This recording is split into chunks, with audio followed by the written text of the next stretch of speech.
Señoras y señores, muy buenos días para todos. Sean bienvenidos a la instalación de este evento, Segundo Coloquio Internacional de Sociolingüística e Interculturalidad, Lenguas y Culturas.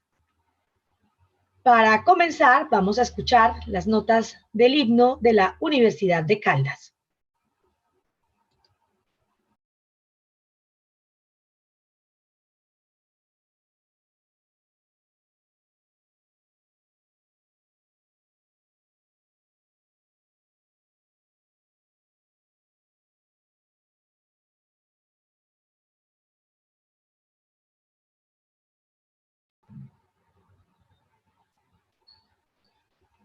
Buenos días, les pedimos entonces a todos que nos pongamos, estamos listos, 8 de la mañana, 15 minutos, vamos a comenzar. Bienvenidos al Segundo Coloquio Internacional de Sociolingüística e Interculturalidad, Lenguas y Culturas. Vamos a comenzar entonces escuchando las notas del himno de la Universidad de Caldas.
Profe Germana, tienes que darle a compartir sonido porque no se está escuchando.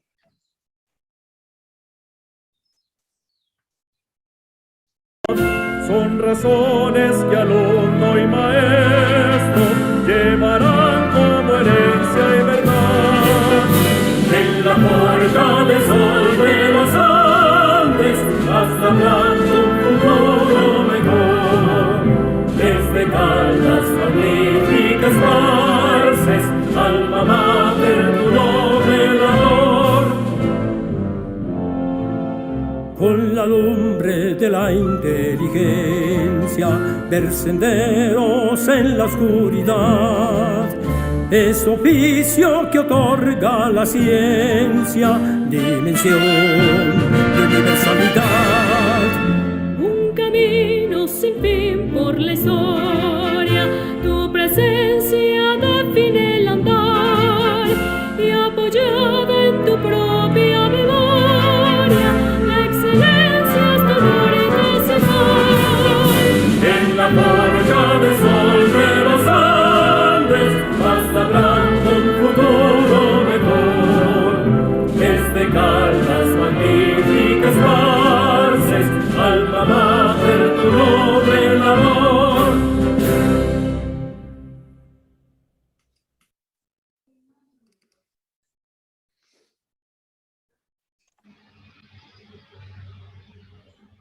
Muy bien, para dar apertura a este evento, le damos la palabra a Germana Carolina Soler Millán, directora del programa de Lenguas Modernas de la Universidad de Caldas. Muchas gracias, buenos días para todos. Les damos una muy calurosa bienvenida al Coloquio Internacional de Sociolingüística e Interculturalidad, este año en la línea de lenguas del programa de Lenguas Modernas, Departamento de Lenguas Extranjeras, y también, perdón, hay una interferencia. Me excusan, no sé si me estaban escuchando. ¿Sí me estaban escuchando? Un poquito de interferencia. Perfectamente. Me excusan. Entonces, de nuevo, bienvenidos al Segundo Coloquio Internacional de Sociolingüística e Interculturalidad. Este año lo trabajamos en la línea de lenguas y culturas. Este coloquio ha sido organizado por el Programa de Lenguas Modernas, el Departamento de Lenguas Extranjeras de la Universidad de Caldas, pero también por la Universidad de Montpellier en Francia. Bueno, hay muchas cosas por decir en un tipo de evento como este. Detrás de esta logística hay muchas personas. Quiero agradecer a las personas que han colaborado y cooperado de manera directa o indirecta en esta organización. Por supuesto, agradecerle a la Universidad de Caldas, al rector Alejandro Ceballos, a la vicerrectora académica, a la profesora Gretel Espinosa, a la vicerrectora de proyección y de extensión, Patricia Salazar. Este es un proyecto que está debidamente inscrito en la vicerrectoría de proyección.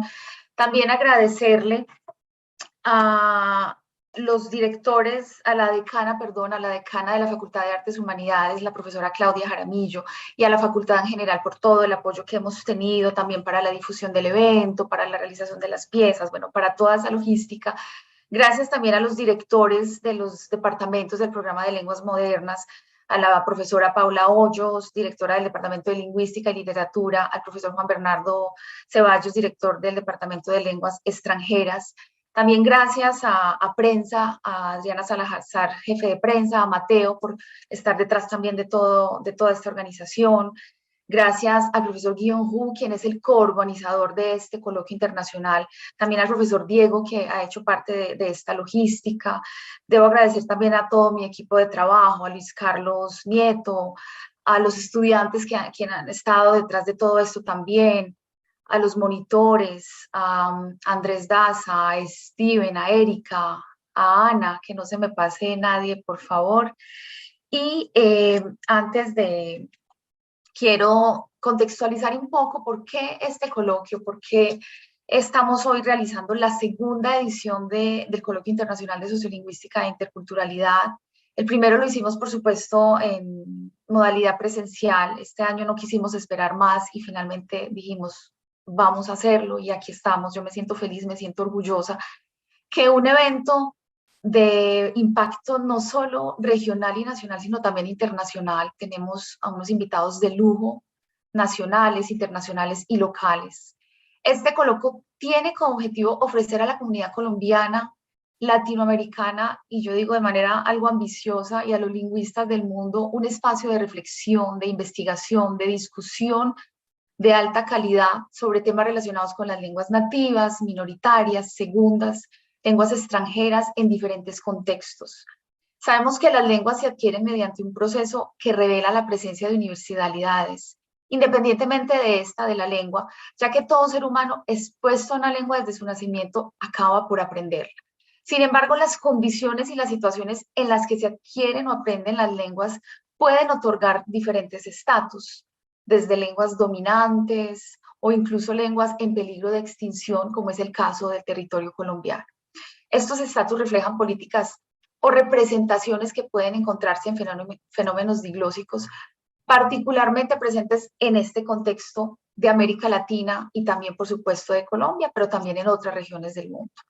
Esto requiere la intervención de sociolingüistas, etnolingüistas, profesores de lenguas extranjeras o maternas, para tomar en consideración todo lo que está pasando y todo lo que está sucediendo hoy en día con el tema de las lenguas minoritarias y minorizadas.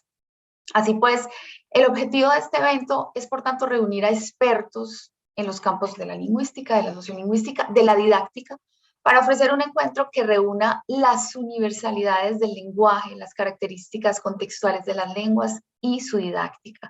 Y para esto, y ya pronto termino, cierro, yo debo agradecerle a estos invitados de lujo, y me permito decir que son invitados de lujo, agradecerle a Mai Byron, de la Universidad de Durham en Inglaterra y de la Universidad de Sofía en Bulgaria. Es un orgullo para nosotros como Universidad de Caldas, pero también para el país, tener a esta autoridad en el tema de lenguas, de didáctica de lenguas, pero también en el tema de la interculturalidad. También a nuestra segunda conferencista internacional, Sabrina Priego, de la Universidad de Laval en Canadá, a Amandine Denimal, de la Universidad de Paul Valéry en Montpellier. También felices que ella esté aquí con nosotros, porque pues finalmente allí fue donde iniciamos también la realización de este coloquio. También debo de manera muy especial, y lo diré en el orden de sus intervenciones, agradecerle a todos sus invitados nacionales, También es un orgullo tener con nosotros el día de hoy a José Aldemar Álvarez de la Universidad del Valle, a Guillaume Roux de la Universidad de Caldas, a Vladimir Núñez de la Universidad Javeriana, a Claudia Liliana Agudelo y Yolanda Pasuy de la Universidad de Caldas, a Edgar Mireya Uribe de la Universidad Industrial de Santander, Carlos Yáñez de la Universidad Nacional de Colombia, también a Zoila Liliana de la Universidad de Caldas, Jorge Hernán Herrera, Eliana Lucía Sepúlveda de la Universidad del Quindío, Marcela Echeverry, directora de la Alianza Francesa de Manizales. También contaremos con la participación de la Red Polidiversa de Colombia. Tendremos también a Asma Lahu de la Universidad de Hassan de Marruecos y tendremos a Andrés Yáñez de la Universidad Javeriana. A todos ustedes, muchas gracias, repito, es un orgullo y cada una de estas universidades están muy bien representadas en nuestro segundo Coloquio Internacional de Sociolingüística e Interculturalidad.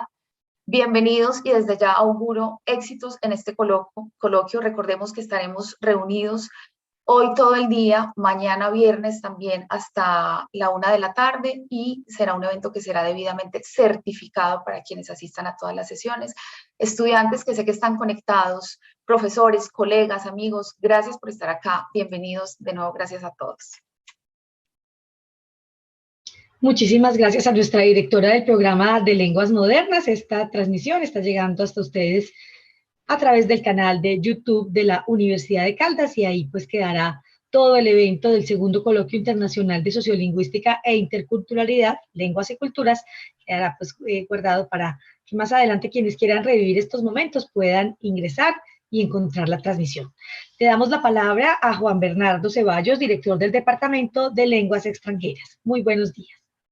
Muy buenos días para todos. Reiterar de nuevo la bienvenida que nuestra directora de programas, Germana Carolina, les ha dado. Pues realmente es un honor y es un placer para mí el poder estar aquí como director del Departamento de Lenguas Extranjeras, dándole también apertura al segundo Coloquio Internacional de Sociolingüística e Interculturalidad de Lenguas y Cultura.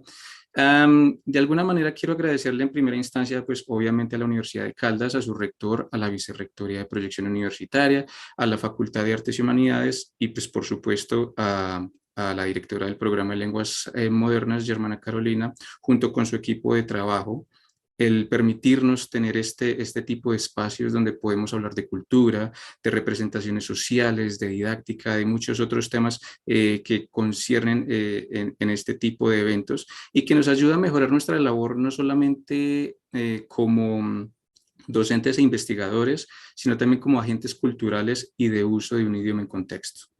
Es de gran impacto el poder desarrollar temáticas importantes que nos ayuden a comprender mejor cómo es el desarrollo lingüístico y cultural de los actores importantes dentro de las sociedades. Por último, quiero darles la bienvenida a todos los participantes de este gran evento donde convergen tanto universidades a nivel nacional como aquellas que vienen de diferentes países y que las acogemos con todo el calor humano posible a pesar de la virtualidad. Así como en Manizales, ustedes siempre tendrán las puertas abiertas no solo de la ciudad, sino también de nuestra universidad y de nuestros corazones. También lo que quisiera hacer en inglés, now just let's do it in English for our international guests. It's really an honor and a pleasure for me to be here as the Director of Foreign Languages Department, opening the second Colloquium on Sociolinguistics and Interculturality, Languages and Culture.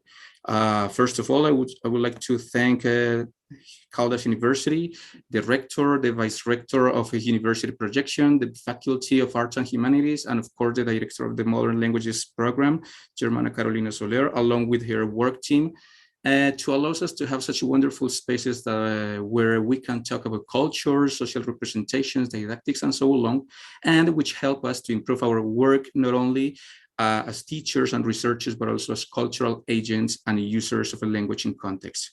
It is of great impact to be able to develop important topics that help us to better understand how the linguistic and cultural development of important actors within societies is about. And finally, I would like to welcome all participants of this great event, where both national and international universities converge and who I would like to welcome with all possible human warmth despite of virtuality, just as in Manizales. You will always have open doors, not only of the city, but also of our university and our hearts. Muchas gracias. Thank you so much. Merci beaucoup. Obrigado. Spasibo большое. Muchísimas gracias a nuestro director del Departamento de Lenguas Extranjeras. Y ahora vamos a escuchar entonces la intervención de la directora del Departamento de Lingüística y Literatura, Paula Hoyos. Muy buenos días. Es un honor acompañarlos desde la dirección del Departamento de Lingüística y Literatura. Aplaudo el esfuerzo de Germana por crear estos espacios tan enriquecedores, no solo para la comunidad académica, sino también para nosotros como sociedad. El lenguaje se origina espontáneamente en el individuo, pues el instinto de imitación y de simbolismo es inherente a todos los seres inteligentes, humanos y animales. Empero, como el de la poesía y las artes, su desarrollo es social. Sweet, 1888. Pensar en lo que implica la relación entre lenguaje, cultura y sociedad es pensar realmente en el término de humanidad, reconocer las formas de vivir, las tradiciones y las costumbres como algo que nos enriquece como especie, abrirnos precisamente al verdadero significado de interculturalidad. Bienvenidos y bienvenidas a este espacio pensado para reconocerlos. Muchas gracias. Muchísimas gracias a nuestra directora del Departamento de Lingüística y Literatura y damos paso a la decana de la Facultad de Artes y Humanidades, Claudia Jurado Grisales. Muy buenos días.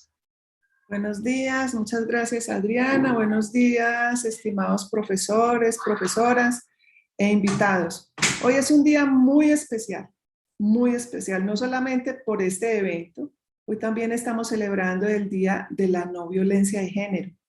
Entonces miren ustedes qué conjugación, aquí se va a hablar de cultura, se va a hablar de diferentes lenguas, se va a hablar de muchos temas de interés. Felicitaciones profesora Germana. Yo tengo que reconocer acá que muy valiente usted animarse a realizar este evento en medio de un trabajo tan fuerte que usted está realizando para la reacreditación del programa de lenguas modernas.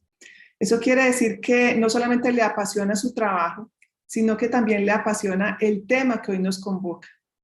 Usted lo decía ahorita en su intervención, quisimos hacerlo. Estoy tomando sus palabras, quisimos hacerlo de manera virtual, no quisimos esperar más. Y no hay por qué esperar más, es cierto. Esta es una forma también de podernos comunicar, una forma de entrar en contacto con esas otras personas y creo que nos favorece porque de esa manera podemos tener estos invitados internacionales tan maravillosos que tiene usted hoy acá en la jornada y también en la de mañana. Así que bienvenidos todos, bienvenidas todas. Un saludo muy especial a los directores de los departamentos de lingüística y de lenguas, estos dos departamentos que trabajan de manera tan hermanada y tan mancomunada en todos los propósitos académicos, investigativos y de proyección. Profesora Germana, un abrazo desde acá, también al profesor Guillaume y a todo el equipo de trabajo que la acompaña. Que tengan un feliz día. Muchísimas gracias, decana de la Facultad de Artes y Humanidades, y damos paso a la vicerrectora de Proyección Universitaria, Patricia Salazar. Muy buenos días. Bueno, buenos días a todos. Un saludo muy especial a los profesores, a los estudiantes, a nuestros invitados nacionales e internacionales. Profesor Juan Bernardo, me encantó su despedida en tantos idiomas. Me resonó muchísimo. La profe Germana sabe que la admiro, que la quiero, que sé que este es un trabajo que parte de todo su corazón, su conexión con Francia, su conexión con las otras universidades. Las relaciones humanas y académicas tienen todo que ver y has podido mantener esos lazos que hacen esta universidad internacional. A la señora decana, que es cómplice, digamos, de todos estos sueños de los profes que los hace unos nuestros en este tipo de eventos. Yo quiero simplemente decir que la proyección de la universidad es esto, es conectar con una universidad en Francia, con una universidad en Cali, pero también presentar un proyecto como el de los niños neurodiversos, es también conectar con lo que estas lenguas que se están perdiendo en Colombia. La U está haciendo ahorita un ejercicio muy interesante con 14 comunidades indígenas en el país para hacer etnoeducación. Obviamente eso lo hacemos con la Facultad de Artes y Humanidades y con Jurídicas y Sociales. Pero creo que eso es la universidad, es la forma de conectar esos puntos y esas personas que si no fuera por la academia, pues quedarían no solo desconectadas, sino desconocidas. Entonces, celebro profundamente la agenda. Quiero decir que me gustaría no tener las 200 reuniones que tengo y poderme dedicar a estar en todas las conferencias. Yo los felicito y cuenten, digamos, con todo el respaldo desde la vicerrectoría para hacer este tipo de eventos. De los cuales me siento profundamente orgullosa. Entonces, un abrazo enorme a todos y todo el respaldo y todo el cariño desde acá, desde la vicerrectoría.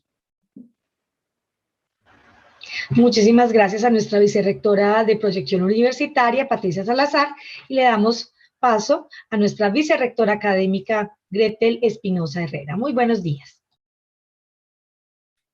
Adriana, muy buenos días para todos. En esta mañana que nos convoca, voy a darles un saludo muy rápido. Todas las personas que han hablado antes que yo creo que de una manera muy general le han dado la bienvenida a nuestros invitados, que como decía la profesora y hermana Carolina, son de lujo, en este Coloquio Internacional de Sociolingüística e Interculturalidad que nos convoca 2 días, con un evento que reúne no solamente expertos destacados de la lengua y la lingüística, sino también profesores muy importantes en nuestra institución y universidad que han ido hilando de una manera consistente, de una manera recurrente, todas estas experiencias alrededor del tema que nos convoca y que permiten finalmente producir conocimiento. Creo que es de destacar la perseverancia de la profesora y hermana Carolina y su equipo en este ejercicio que finalmente hoy se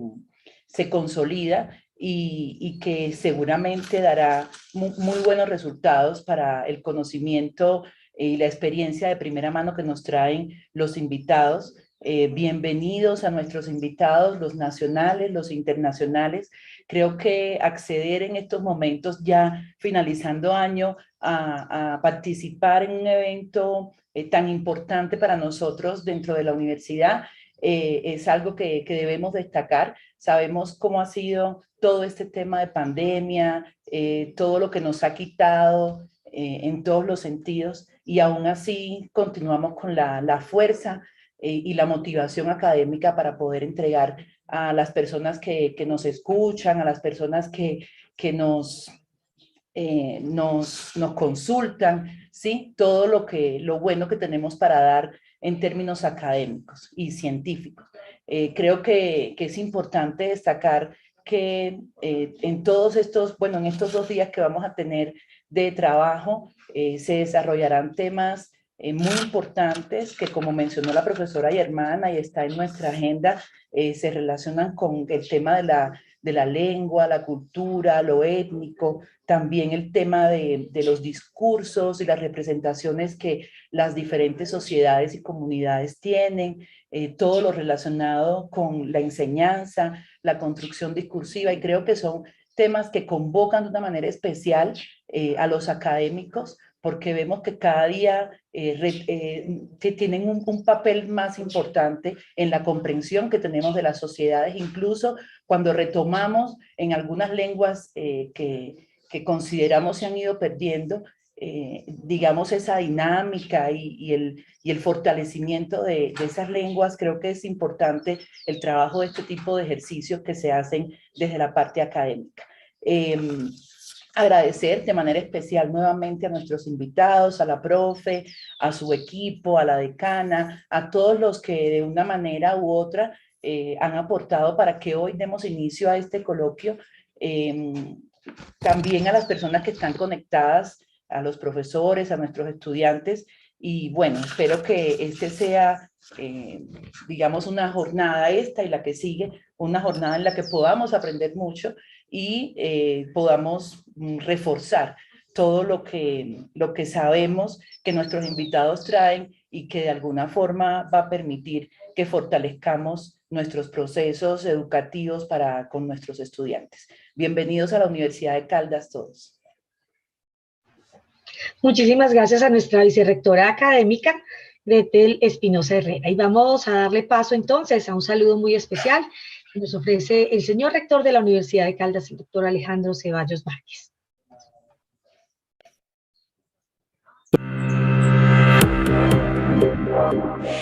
Muy buenos días para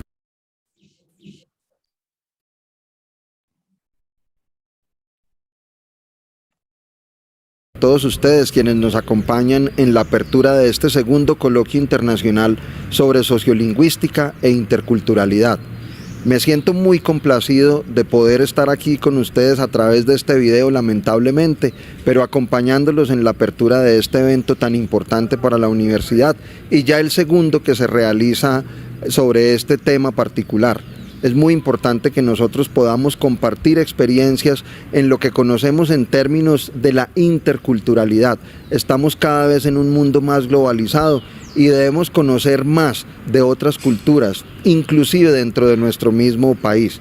Yo le quiero agradecer a la profesora Germana Carolina Soler por haber organizado este coloquio internacional, donde además nos acompañan destacados conferencistas internacionales, como el profesor Michael Byram, que viene del Reino Unido a acompañarnos y a compartir su experiencia justamente en temas como los que acabo de mencionar: interculturalidad, sociolingüística. De tal manera que les quiero desear muchos éxitos académicos, mucha actividad entre ustedes, intercambiar opiniones, intercambiar ideas, aprovechando estos días en la Universidad de Caldas, que los acoge con todo el corazón en este evento académico.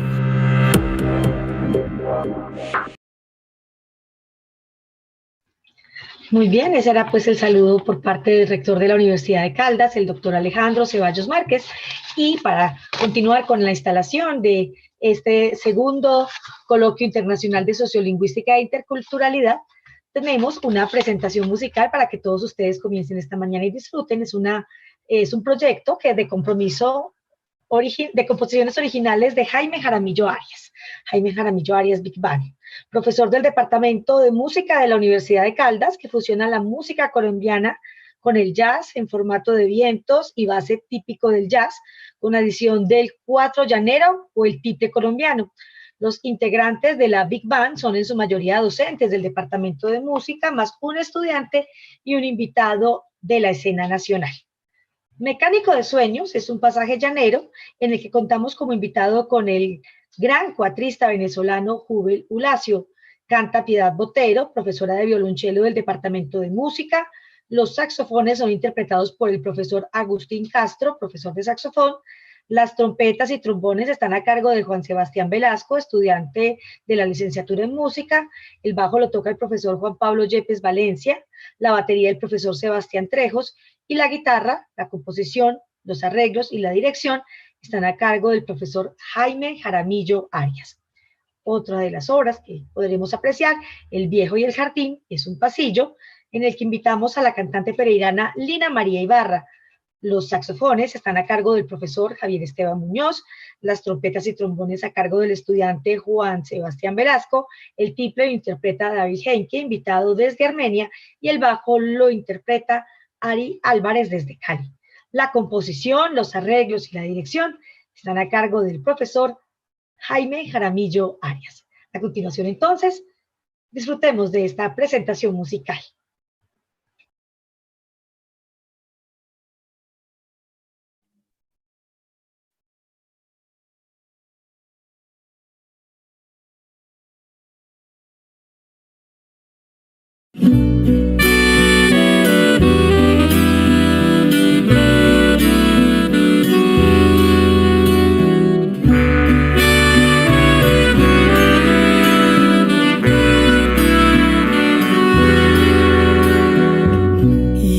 Pasar los años y vio morir su amor y vio crecer su hijo y solo se quedó.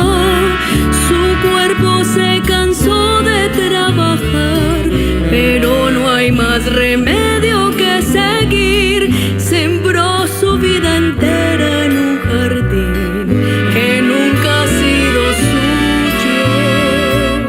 y no hizo el mal a nadie, no olvidó su amor, trabaja por el hijo que solo lo dejó, él come lo que sale del jardín, que siembra con orgullo y con amor, y aunque no sea suyo, él es feliz, dejándole a la tierra todo su corazón. Y ahora que está a punto de ir allá con su amor, le atan aquí, no puede dejar muriendo el jardín que él solo regó con su sangre.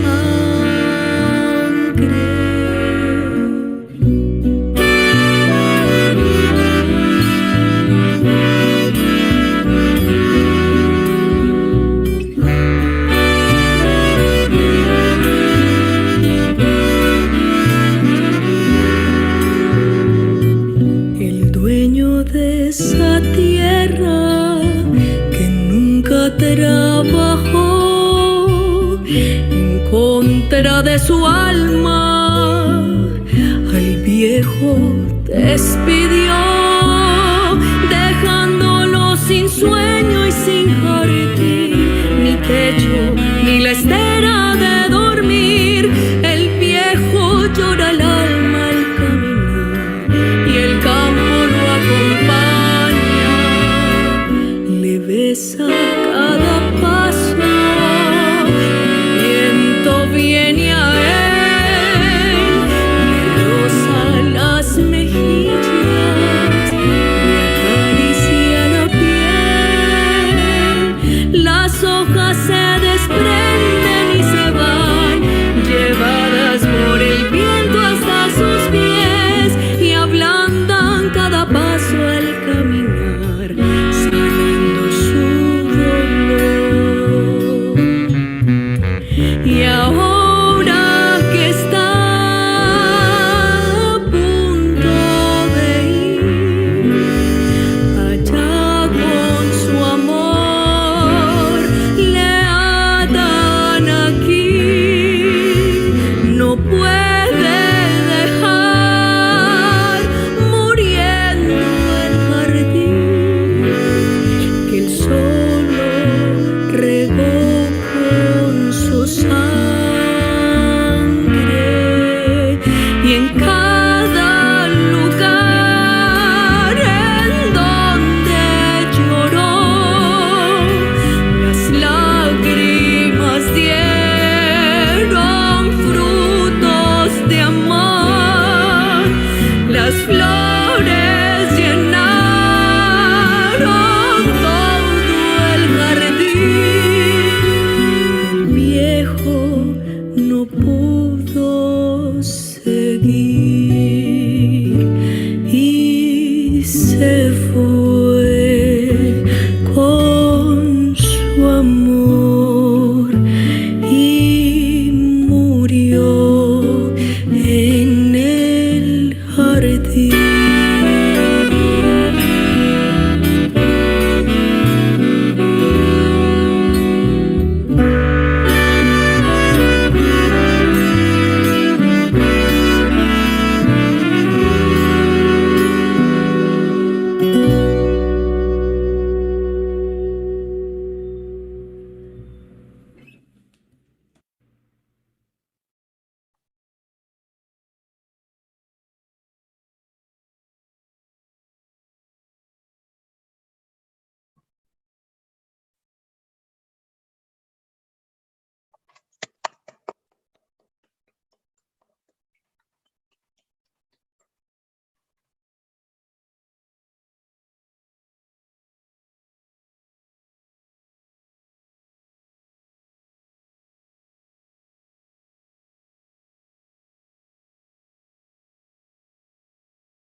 Estamos en vivo en este momento transmitiendo el acto de instalación y protocolario del segundo Coloquio Internacional de Sociolingüística e Interculturalidad. Vamos a continuar entonces apreciando el acto musical que nos ofrece Jaime Jaramillo Arias de la Big Band.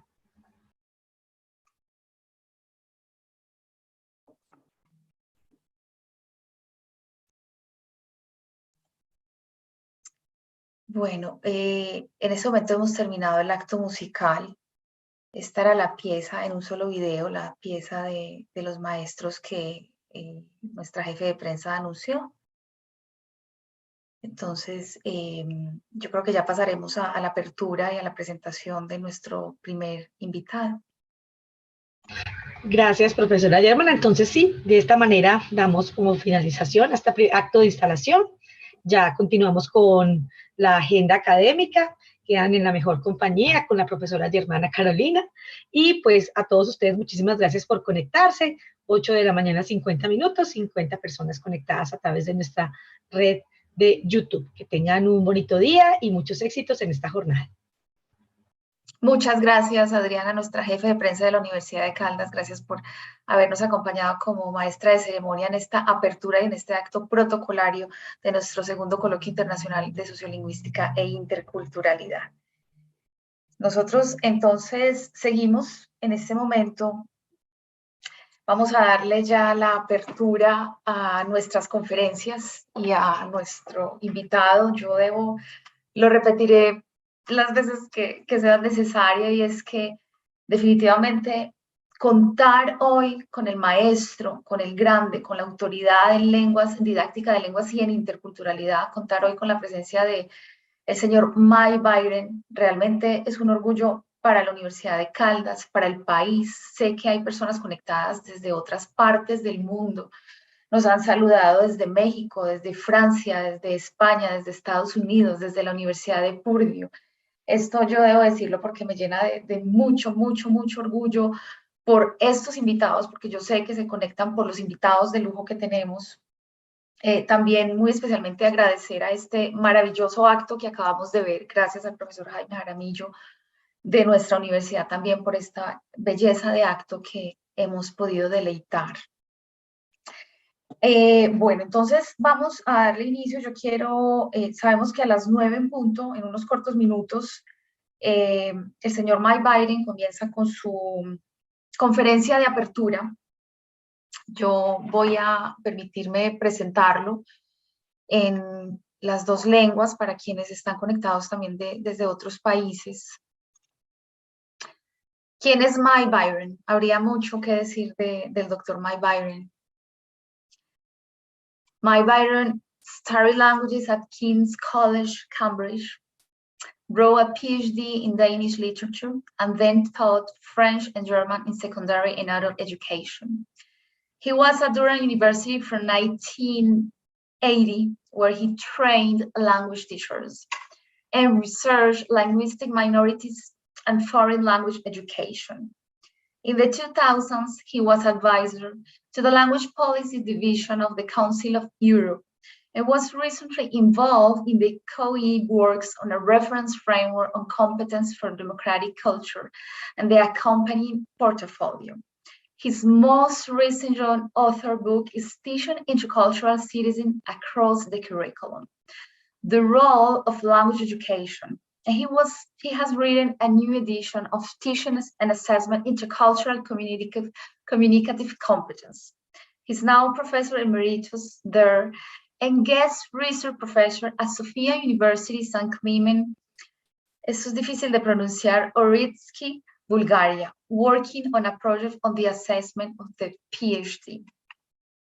Quienes estamos en el campo de las lenguas, pero no solo de las lenguas, sino también de la interculturalidad, inevitablemente hemos leído sus trabajos, sus libros, sus artículos. Es inevitable que cuando estamos en este campo no hayamos leído algo de Mike Byron.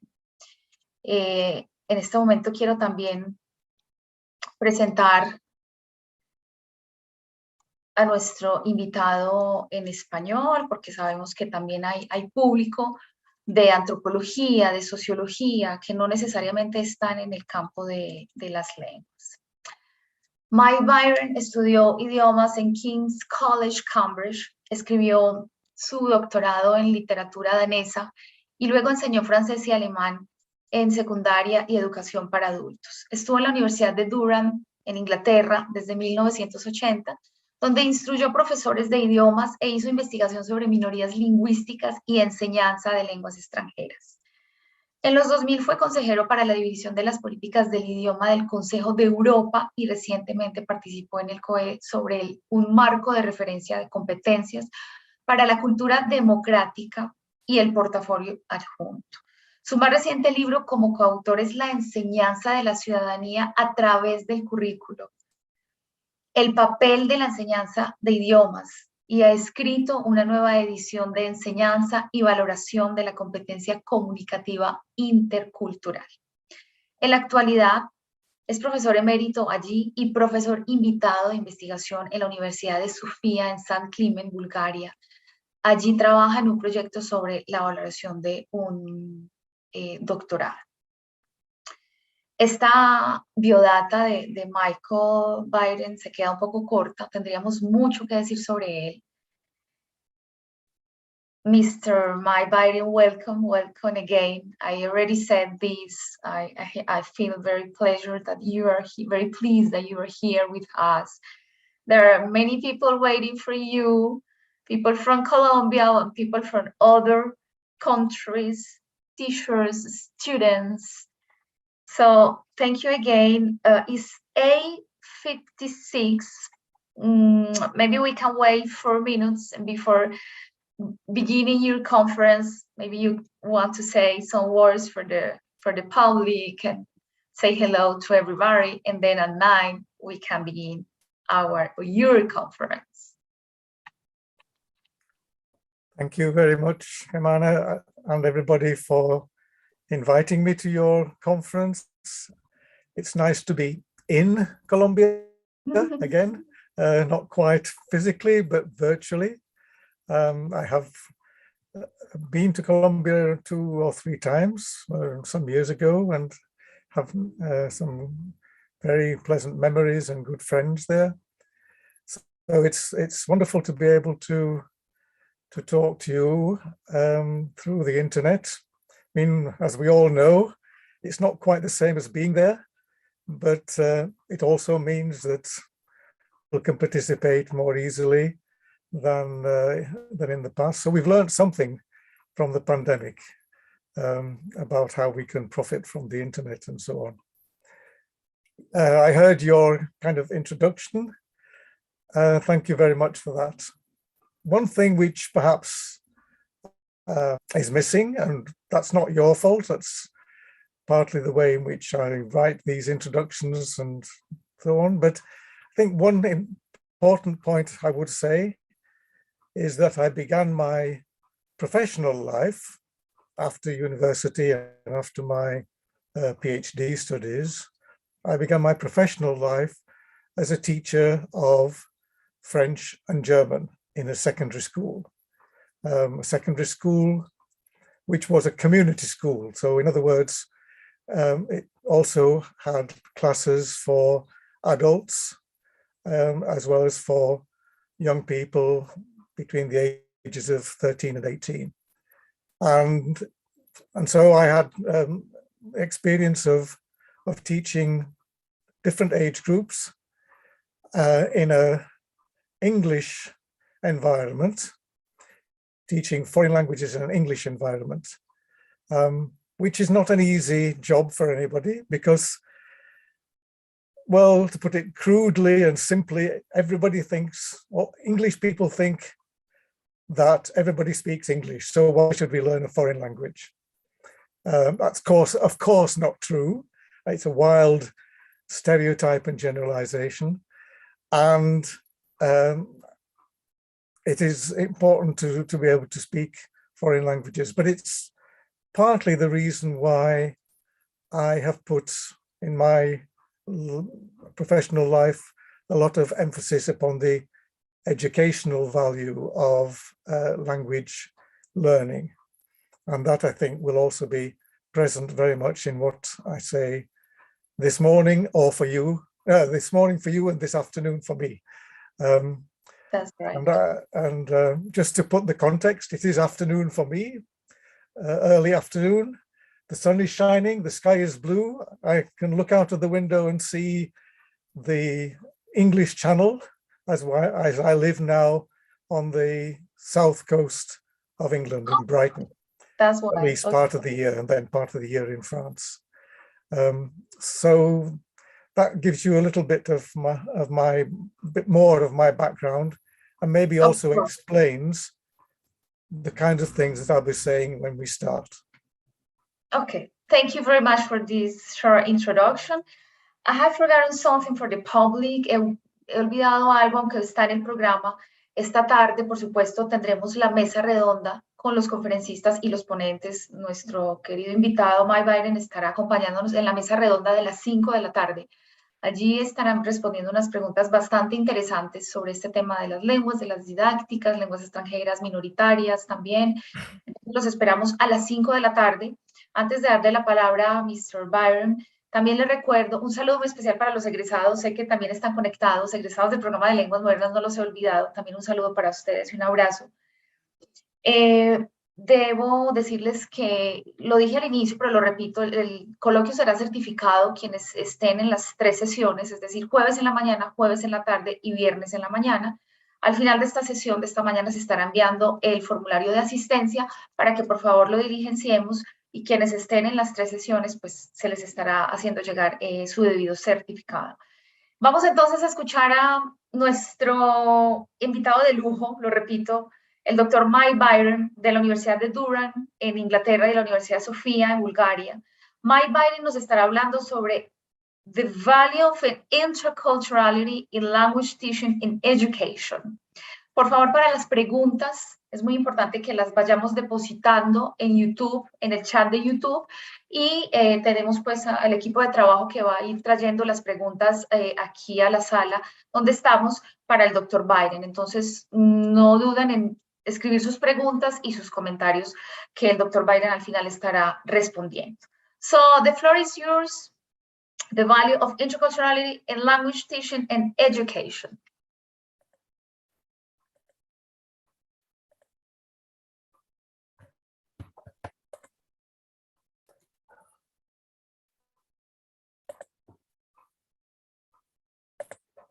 Thank you very much. You've introduced my title already, but let me just re-emphasize that one aspect, and a very important aspect, of what I want to say in this morning and afternoon is the emphasis upon the value of interculturality in language teaching and education. And again, the word education is very important in all of this, I think.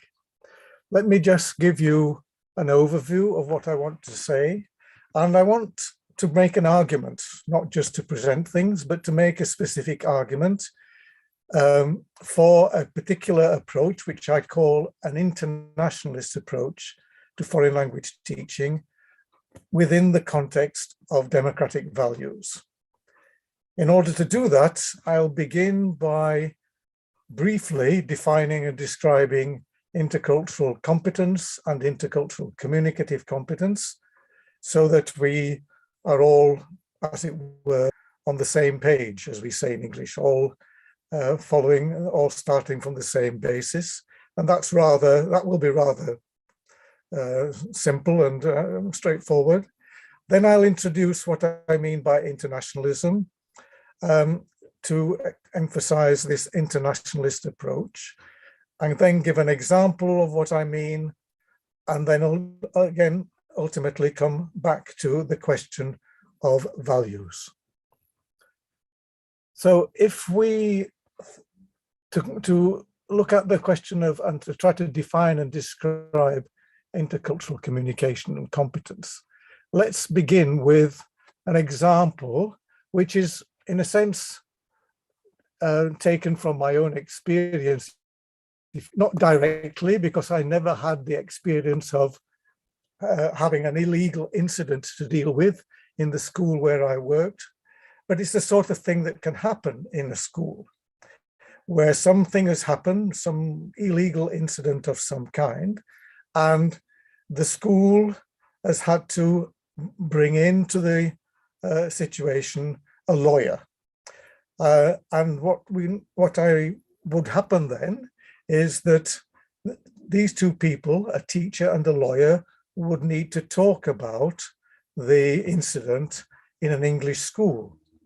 In an English school, an English lawyer and an English teacher. But in that situation, they would see each other as Mr. Smith, lawyer Smith, and Mrs. Jones, teacher Jones. They would not see each other as the person John Smith and the person Mary Jones. In that situation, then, we have those people talking to each other through their professions, as it were.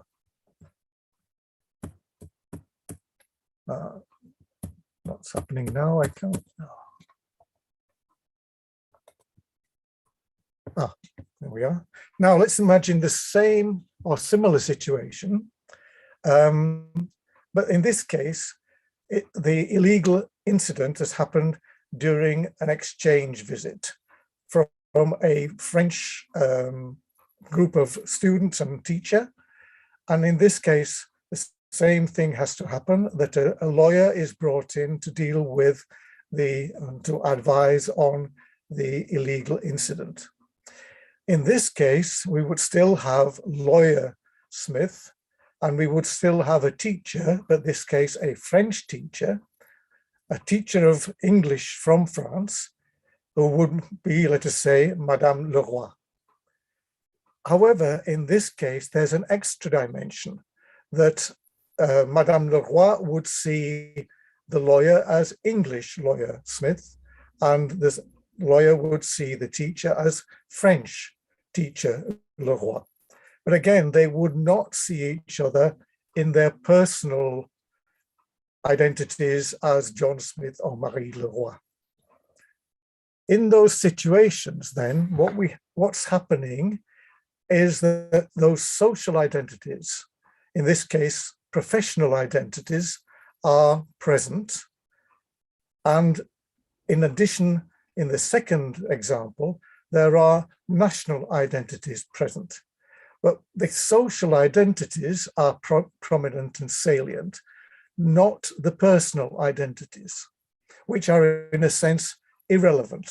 I put irrelevant in inverted commas because, of course, there's always a personality there. But above all, what is prominent and salient are the social identities of lawyer, teacher, English person, French person. But there's also stereotypes and prejudices and other impediments to the interaction.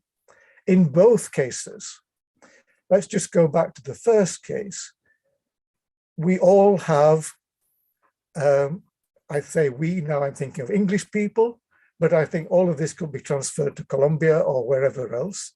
We all have our stereotypes and maybe prejudices, positive and negative, about lawyers. A lot of that comes from watching courtroom dramas on television or in the films and so on. But we think we know about what lawyers are and who lawyers are and what they do. Vice versa, lawyers will have a certain preconception or stereotype of what teachers do, particularly because we've all been to school, and even lawyer Smith has been to school and will have, from his experience as a school pupil and student, he will think he knows what teachers do. In both cases, there is, in lawyer Smith and teacher Jones example, in the first example, both people bring to that situation their professional identity and their professional culture. And again, we think we know what that culture is. We think we know what lawyers do. but that's often just a stereotype and sometimes a prejudice. So each brings to that situation a culture, a professional culture, a way of thinking, a way of acting, a way of talking, a way of using particular words. And teachers like me and many of you, I suspect, are not often aware that we too have our specific culture and discourse, which lawyers will not understand, and vice versa, of course. And all of that applies just as much to the second example. Each of these people are bringing their professional culture to this situation. English lawyer Smith and French teacher Leroy. It is more complicated because, again, there will be stereotypes and prejudices present on both sides, but they will be more complex still, because it's quite possible, for example, that French teacher Leroy brings to the situation her understanding of what lawyers do, but it will be an understanding of what lawyers do in France. So that makes the stereotypes and some prejudices present in the situation even more complex. So in both situations, we have intercultural communication. And in both situations, the people present need, in order to be successful in talking to each other and communicating with each other, they need intercultural competence. In the first example, we have then two people using the same language, although the word same could be in inverted commas, because of course they're both speaking English, but lawyer Smith is speaking lawyer English and teacher Jones is speaking teacher English. But in both cases, they are speaking the same language and perceive themselves as speaking the same language. They're probably not very aware of the professional linguistic differences, as it were. In the second example, the people present need intercultural competence to understand the other person's perspective, the other person's culture, but they also need intercultural communicative competence, because here, quite clearly, there is a different language present, and it would not be possible for that intercultural communication to be successful if at least one of these people, the English lawyer and the French teacher, spoke the language of the other. In this situation, it's highly likely that the language of communication will be English. The French teacher is a teacher of English, and the English lawyer would continue to speak his English lawyer language. So in that case, they need not just intercultural competence, but language competences, or at least one of them does. So what is the role then of schools, education and teaching and learning in this situation where we need to develop intercultural competence and intercultural communicative competence? In both examples, as I said, social identities are salient, and that's the important point. But so are stereotypes and prejudices. We have our stereotypes about lawyers. We also have our prejudices, our feelings about lawyers. Some of them are positive and some of them might be negative. And for the lawyer, about teachers. So in this situation, both of them need to overcome their stereotypes and prejudices and the other hindrances or impediments to communication, the discourse and the non-verbal dimensions of communication and so on. They need to overcome that. And the role of the teacher and of education then is to develop in them, in young people, in students and pupils at school, intercultural competence. But that's something which can be taught across the whole curriculum. History is a good example. That well-known phrase that the past is another country, they do things differently there, is an indication that history teachers too can help in the development of intercultural competence, the ability to put yourself in someone else's position, understand their culture, in the example I've given, their professional culture, and find some mutual way and successful way of communicating. But where intercultural communicative competence is needed, then of course we have a particular role for foreign language teaching. So that is how I see intercultural competence and intercultural communicative competence. And in 1997, and in a recent version in 2021, I produced a model of the competences which I think are needed to be able to understand the culture and way of thinking of other people and to communicate successfully. I presented this model as a model of the competences that can be taught in schools and universities. It's not a model which covers all aspects of intercultural communication. It does not deal directly with non-verbal competence and non-verbal communication. So it's limited, but as all models are, but as somebody once said, all models are wrong, but some are useful. And what this model tried to do was to say, here are the competences and the kind of the bit in the middle, the square in the middle with all those lines, tries to show the competences using French, as it happens, but the competences which are intercultural competences. And then we add to that at the top of the page, top of the model, the elements which make up the communicative dimension of intercultural communicative competence. The crucial element of all that, for me, is the notion of critical cultural awareness, because that's not necessary it's not necessary for the success in communication.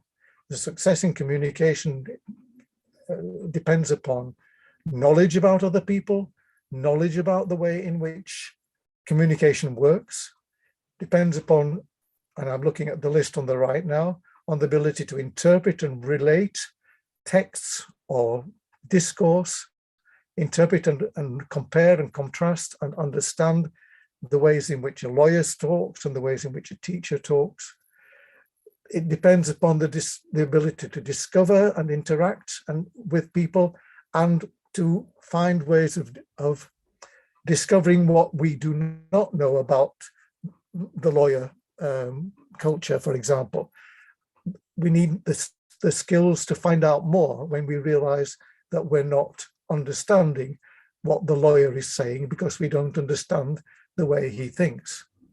And at the bottom, there is the important element of being able to relativize oneself and value the way other people think. And that means being able to put ourselves in their shoes or in their skin. That element additional of critical cultural awareness is the educational dimension for me, that in addition to all those instrumental savoir, all those instrumental competences, it's important to use this ability to develop intercultural competence to make our learners think critically about themselves and about other people. I will go on because time will. What I'm saying then is one aim of teaching intercultural competence, not only in languages, also across the curriculum in history and so on, is that it has instrumental value in order to deal with the kind of situations I've just described, to reduce or eliminate stereotypes and other barriers to understanding, and to develop an ability to mediate, to put yourself, as it were, between yourself and the other person's way of thinking, to see both ways of thinking, to mediate between them. There are professional mediators. That means being an interpreter. The French teacher and the English lawyer might have needed an interpreter if the French teacher was not a speaker of English, but it would be not just an interpreter who translates and transfers the linguistic meaning, but a mediator would be someone who can say to each person, explain to each person what it is the other is saying, but why they're saying it, what is the cultural background, the cultural values of the lawyer, and how one needs to understand those in order to understand what he's saying, and vice versa for the teacher. So a professional mediator could be what is needed. But in the case in question, the French teacher is a teacher of English, and provided she has not just linguistic competence to speak fluently, as I'm sure she could, being a teacher of English, but she also needs those other competences to be able to mediate for herself, as it were, to understand the other person's perspective, way of thinking, and culture. But then there's a second value to all of this. It's an educational value. Education means bringing out the potential in our young people and shaping that potential to create young people and students who are able to develop their potential and develop beyond what they are. To go beyond the stereotypes, to give them the knowledge and to overcome and reduce stereotypes and so on. So education is an important dimension of that, and that critical cultural awareness, which I mentioned, the ability to evaluate critically and on the basis of an explicit, systematic process of reasoning to evaluate the values present in one's own and other cultures and countries. And I've used the phrase culture and countries because in my first example, the two people were from the same country, but they were from different cultures. In the second example, they were from different cultures and countries. Now, I want this educational purpose to be put into an internationalist perspective. So now I need to move on to what I mean by internationalist perspective. A definition of internationalism is from an educationist from some time ago, but it's still for me a very important and useful and appropriate definition for education. So Lionel Elvin, who was the leader of the Institute of Education at the University of London, Lionel Elvin says, "What I mean by internationalism is a readiness to act on the assumption that mankind as a whole," now perhaps today he would say humankind, but mankind as a whole is the proper society to have in mind for matters that cannot with safety or with such good effect be left exclusively within the domain of smaller social groups such as nations. However big nations are, however big countries are, and I know Colombia is a geographically large country, but also an important country in population terms, it's still too small for dealing with many of the things that we should be dealing with. And we need an internationalist way of handling our issues. There are many different ways of and different kinds of internationalism. What I'm going to focus upon today is what is usually called liberal internationalism. And here again, I've got a definition, this time from someone who was a professor of international relations, who says liberal internationalism is a generally optimistic approach based upon the belief that independent societies, in other words, countries, and autonomous individuals can, through greater interaction and cooperation, evolve towards common purposes, and chief among these, but not the only ones, but chief among these would be peace and prosperity. Now, he's writing as an international affairs person, professor of international affairs is the word I need. And that's why he puts a lot of emphasis on peace and prosperity as the outcome of liberal internationalism. But it can be much more than that, or it can be that and much more. But the important words are optimistic and evolving towards common purposes. Why do we need this kind of internationalism more than ever? As Lionel Elvin said, it's to deal with matters too big for the nation. In the past, that meant liberal internationalism, and it arose as a way of thinking in response to wars. It arose as a movement and a way of thinking after the First and Second World Wars. It was part of the thinking of the League of Nations after the First World War and the United Nations after the Second World War. So there is a past to this, but I'm not going to go into that now. In the present, of course, we need an internationalist response, most obviously to pandemics, to the pandemic and to the pandemics, which I'm sure will continue into the future. And the kind of symbol of that, the corresponding organization to United Nations and the League of Nations is the World Health Organization. We surely need that kind of perspective, because the pandemic and many other things, the environment obviously, are too big for the nation. However, we're all aware, I'm sure, that national governments remain nationalist. And during the pandemic, some of them have become even more nationalist with respect to what people call medical nationalism, all buying up vaccines for us and never mind about the others. However, one can be optimistic, as Halliday said, and medical chauvinism of the kind that one heard during the height of the pandemic is, I think, counteracted by what one finds among researchers. The researchers themselves have been and are internationalist in their thinking, and I hope liberal internationalists with optimism. So that's my reasoning and my argument for bringing in an internationalist perspective into the teaching of intercultural competence, and in particular intercultural communicative competence.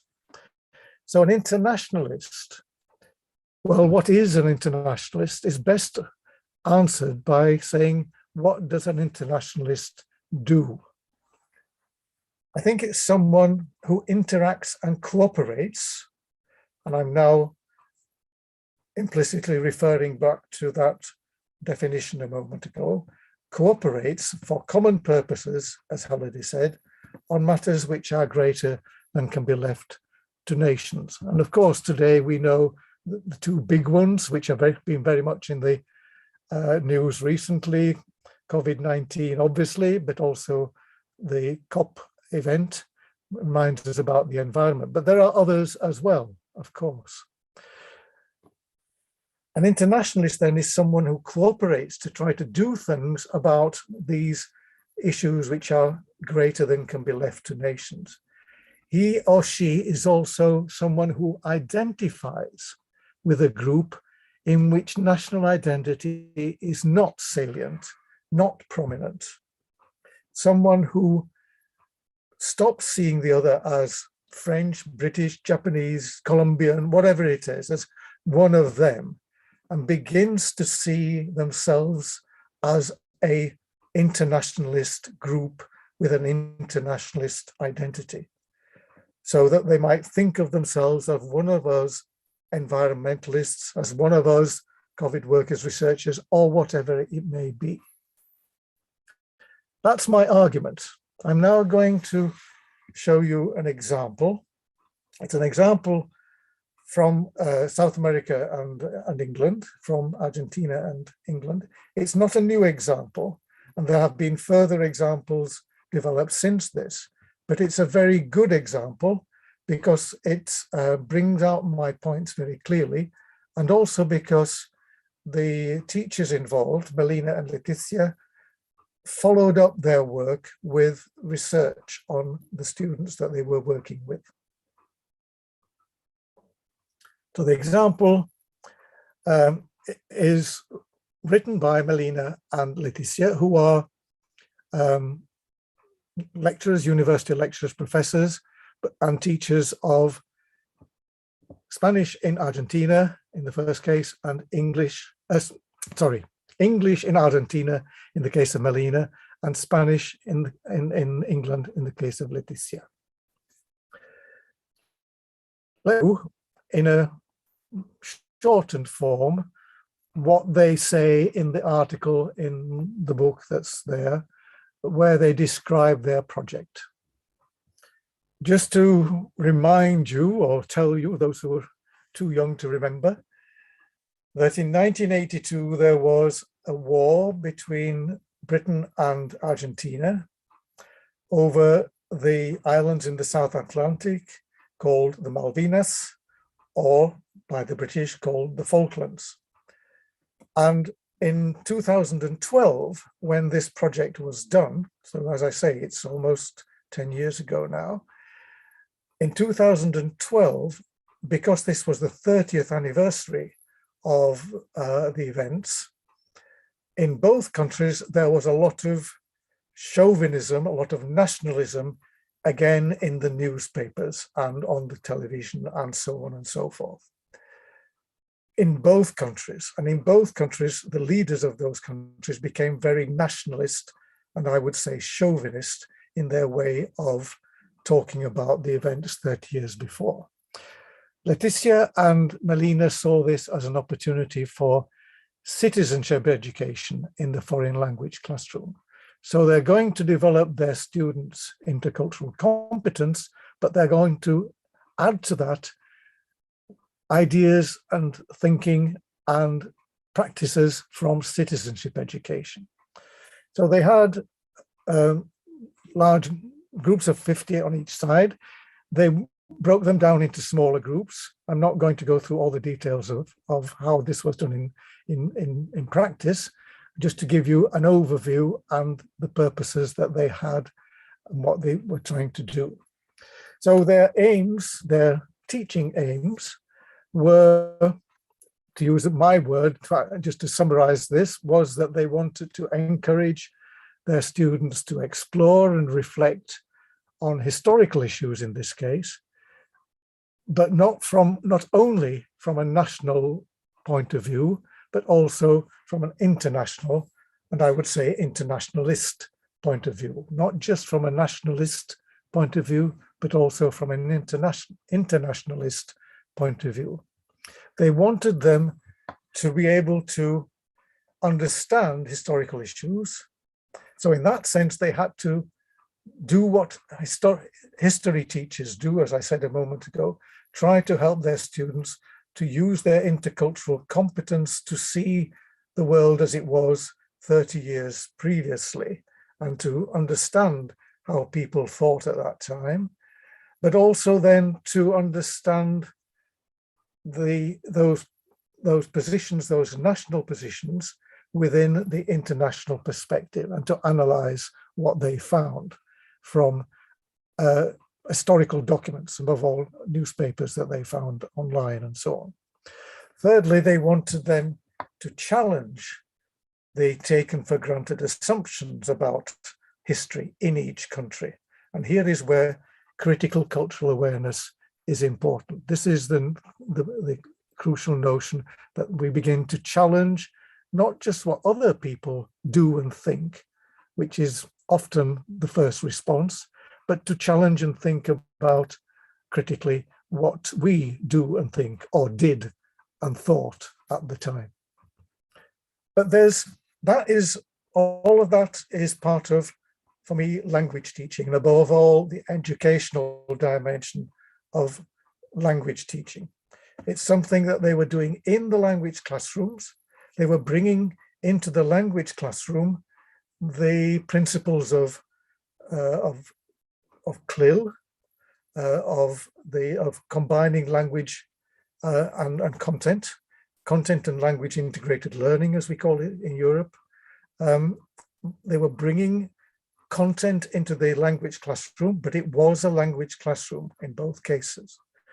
And then they're adding to that ideas from citizenship education, which I haven't got time to go into in great detail, but they wanted to act, to carry out, first of all, research, to do that for themselves, and then secondly, to talk with people, with the others in the project, and with others beyond the project from an international perspective. And finally, acting really does mean acting. It means that as a consequence of their teaching and learning, the students will take action in the community. And that's an element which comes directly from citizenship education. So what that meant in practice is that, first of all, in the first stage, this project lasted over weeks and months, but this is a summary. In the first stage, in the classroom and outside the classroom, they researched the events 30 years previously, and they created PowerPoints about what had happened. They researched the newspapers, they talked with their parents, and maybe their grandparents, I don't know, and they created PowerPoints which would present to the other group. The Argentinians would be presenting, they knew they were going to be presenting to the English students and vice versa, the perspective on the war that they'd found within their national environment. Then each group presents what we have found to them, and they compare and contrast the different perspectives, and they did that synchronically, overcoming the 5 hours difference that we have at the moment, or the 6 hours as it is sometimes, or also diachronically, in other words, using wikis and Illuminate is, I think, a version of Skype. Remember, this is 10 years ago, so they would use other things today.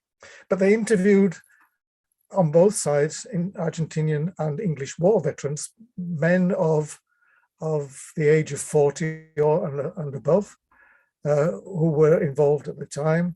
They did all kinds of things like creating blogs and Facebook pages for their colleagues in their universities, not just their own friends. Then the third stage was for them to work in mixed groups and in smaller groups, in mixed groups, to create something, usually a leaflet, which would bring together the national and nationalist perspectives and create a sense of reconciliation of the two national and nationalist perspectives in an internationalist way of thinking. So here is one example of what one group did. We don't need to worry too much about the details, but on the left-hand side, there's a statement in English of what they found. In the middle, there's a statement in Spanish. But then you can see what I a moment ago I called, as it were, the reconciliation of these nationalist perspectives, which you can see very clearly at the top of the page, that nationalism, chauvinism of the British newspapers, and indeed at the bottom of the page, the nationalism and chauvinism of the Argentinian depiction of Margaret Thatcher. To overcome those two perspectives, and at the same time to realize that people at the time were manipulated by these news sites, and to see both sides of the story. That's what they did together.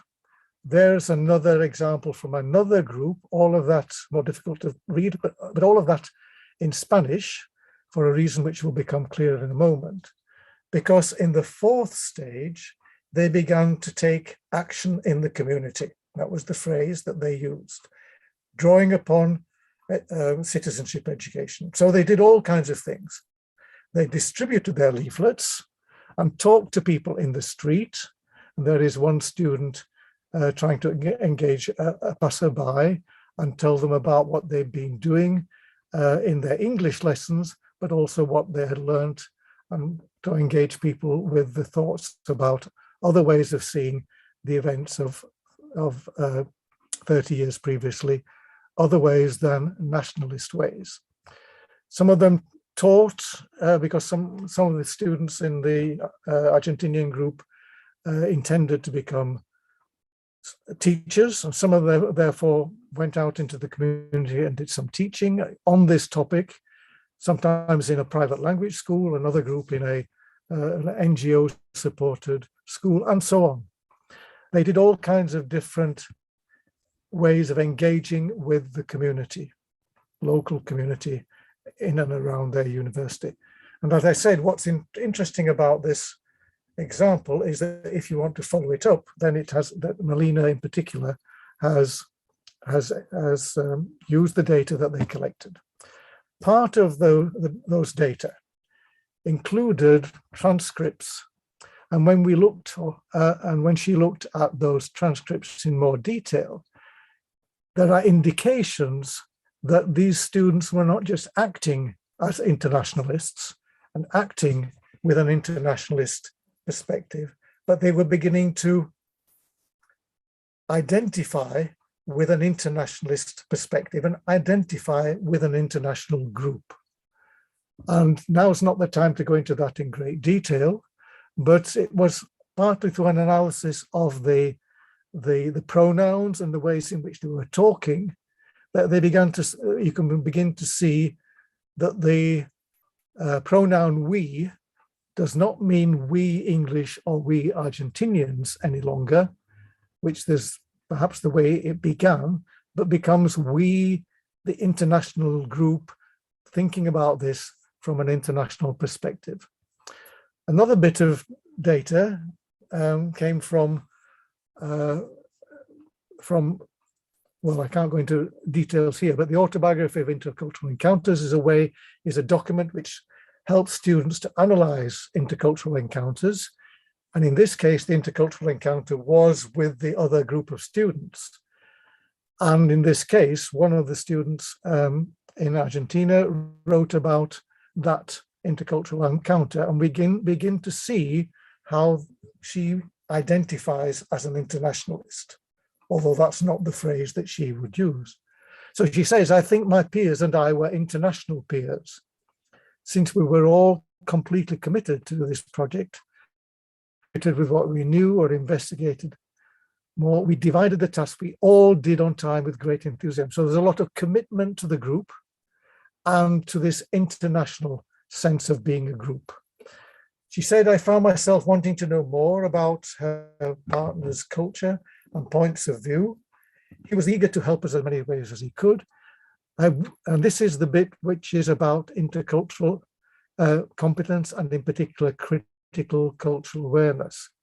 I wouldn't have questioned myself about my ideas or points of view if I hadn't had the companionship of a person who saw things from the outside.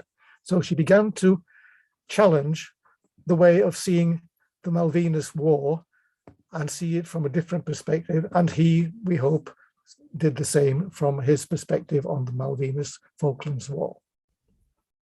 What I've been trying to say then so far is that if you provide special conditions, and this is not the time to go into all the theory behind this, but special conditions of equal status, common goals, cooperation, and a good support from the institution, then under those conditions, we can find a kind of re-socialization or adaptation, a re-enculturation by acting and interacting with others, relearning what we've never questioned before in the way that that student did a moment ago on the previous slide.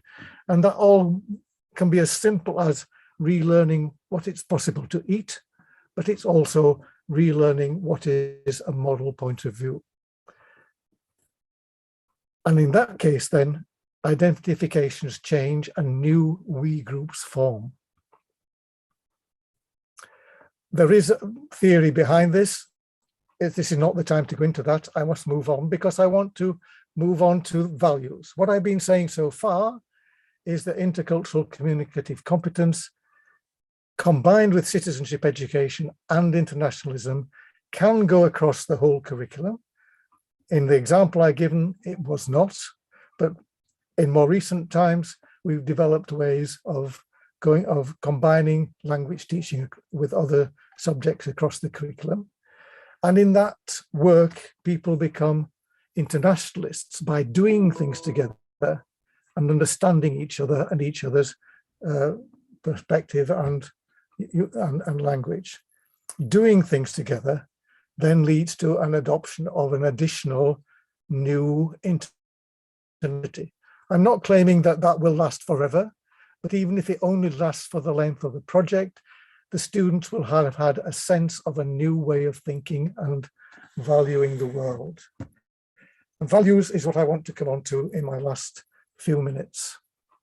I want to then include values in all of this. And in order to do that, I'm going to refer to a new model of intercultural competence, but which combines intercultural competence and democratic competence. So which combines more explicitly the theories and work and practices of intercultural teaching in languages and other subjects, together with the theories and practices of education for citizenship, and in particular, education for democratic citizenship. This is a model which has been developed at the Council of Europe. It includes things which, if you look at the bottom left-hand side, you can see linguistic, communicative, and plurilingual skills. Those are the things which we bring from language teaching. On the top right-hand side, under attitudes, you see openness to cultural otherness and other beliefs. Those are the things that we bring from intercultural education, both in language teaching and beyond. But you also see in the third phrase, civic mindedness, and that's brought from education for citizenship. It's not the moment to go through all of that, and it's not a model only for language teachers. It's a model which is intended to be used across the curriculum by teachers and policymakers and examiners and so on.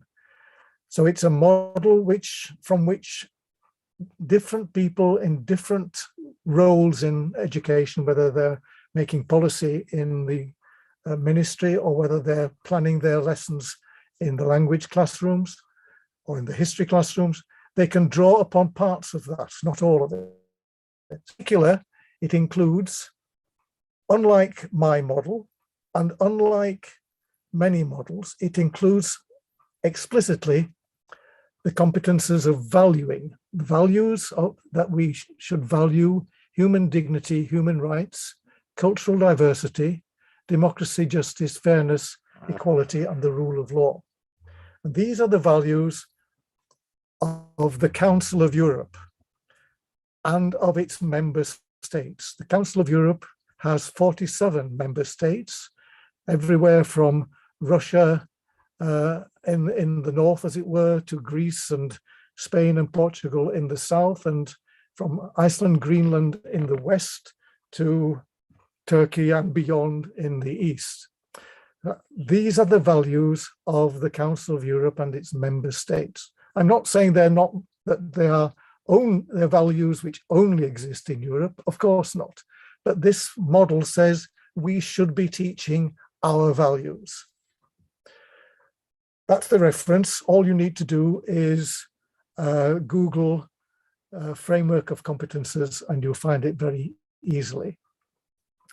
What I want to show you is that these values are not just vague concepts. The framework consists of all of these different booklets. They're not books, they're booklets of 40 or 50 pages. The first one has the model within it. The second one has descriptors of all those elements or competences which I've shown you. The third one has guides for teachers, policymakers, etc.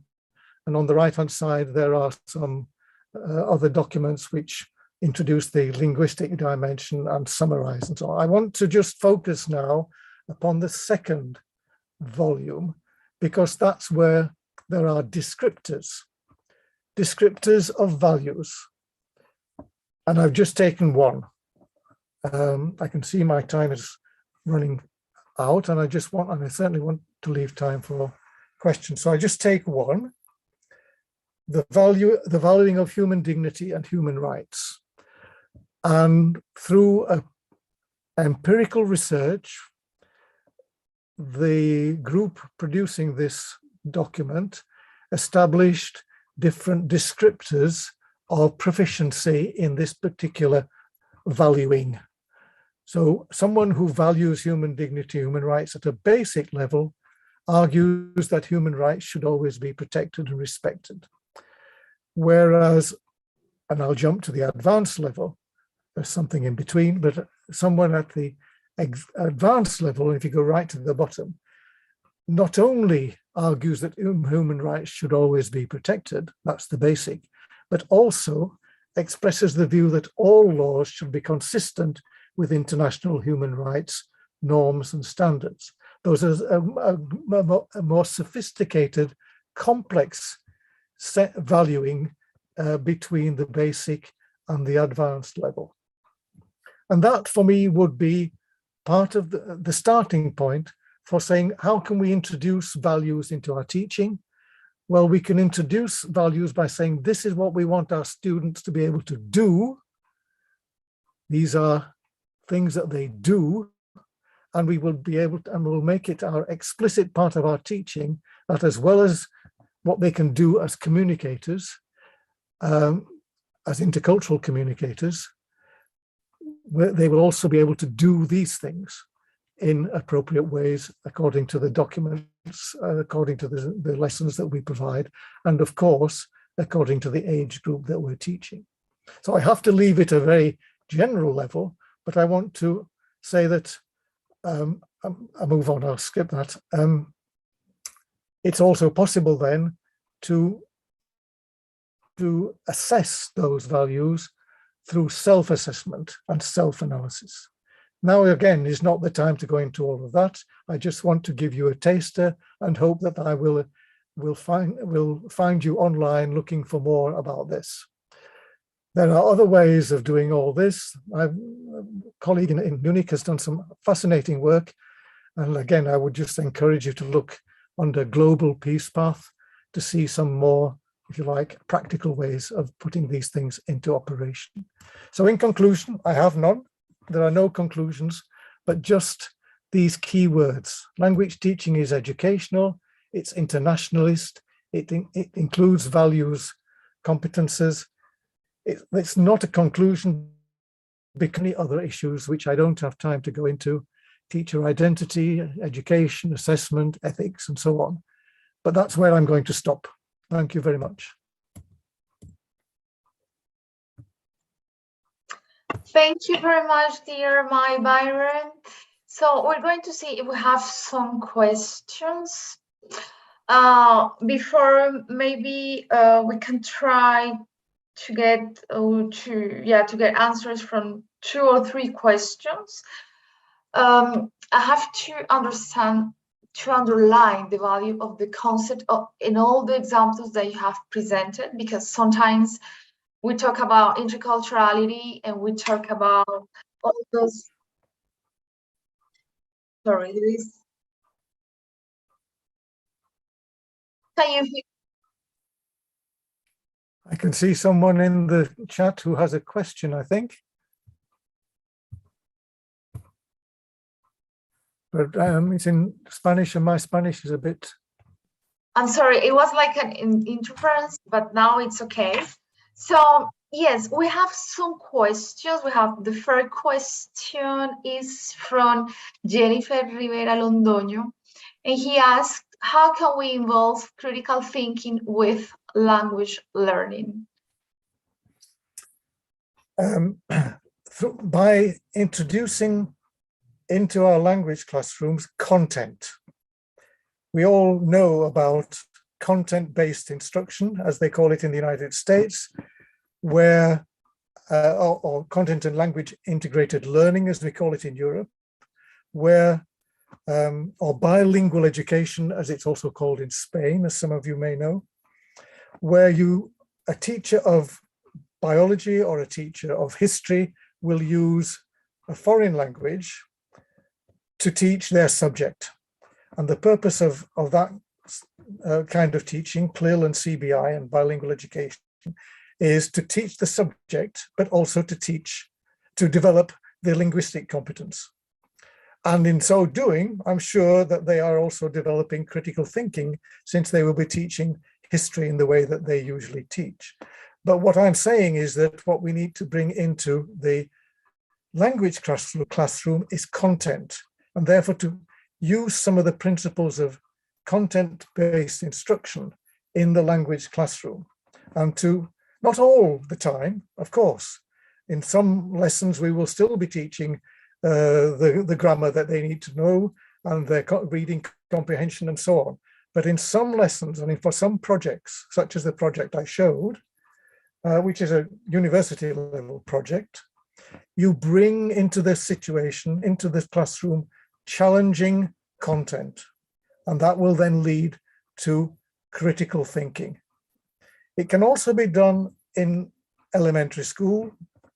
We have examples in the book that example I gave you comes from, of teachers in elementary school putting their students in situations where they have to challenge what they take for granted and see the world differently. And that is what I mean by critical thinking and critical cultural awareness. Thank you very much. We have maybe the time for 2 more questions. So I don't know, Andres, if you want to ask your question now. Okay, first of all, thank you, Mr. Byron, for your presentation. My question is, how teachers in the classroom can help students to develop intercultural communicative competence if that class is not possible to have international exchanges with real people, or not to have, or this classroom doesn't have enough resources? Yeah, the last 2 words were, if we don't have? If you don't have international exchange with presential with people, and if don't have enough resources to Yes, well, the example I gave, of course, needs, that was an example where the teachers involved were using the advantages of the internet. And of course, 10 years later, that's become much more frequent and much easier through Zoom, as we know now, and other ways of doing these things. But it's also possible to introduce data. I mean, it would have been possible for each of those teachers to introduce data, by which I mean newspapers, extracts from newspapers, extracts from interviews, things from the internet, introduce that data to their students without having to have an international connection in the way they did. Of course, it means the international connection means that they have that real face-to-face and real-time interaction. But it's a matter of bringing in, as I said a moment ago, challenging data, which challenges the way of thinking. Now, that topic, the Falklands at Malvinas, was a very sensitive topic. Other topics like the environment, or of course COVID, are particularly the environment, is easily something that you can find is less sensitive, in the sense that we all know that, I think we all know now, we all know that something must be done. So it's not such a sensitive topic, but there are still different perspectives on the environment and what we should do. which can be brought with particular teaching materials into the classroom at the appropriate linguistic level and at the appropriate cognitive level as well. You can't use the same material for 8-year-olds as you can use for 18-year-olds or 28-year-olds. I can't go into more details. I've given you, more. There are books available, and teachers have written about these things. And I would always say, copy what other teachers do as the first step to doing this. Always copy what other people do. Don't have any qualms, any worries about copying other people. I learned all my ideas from copying other people. Thank you, Professor.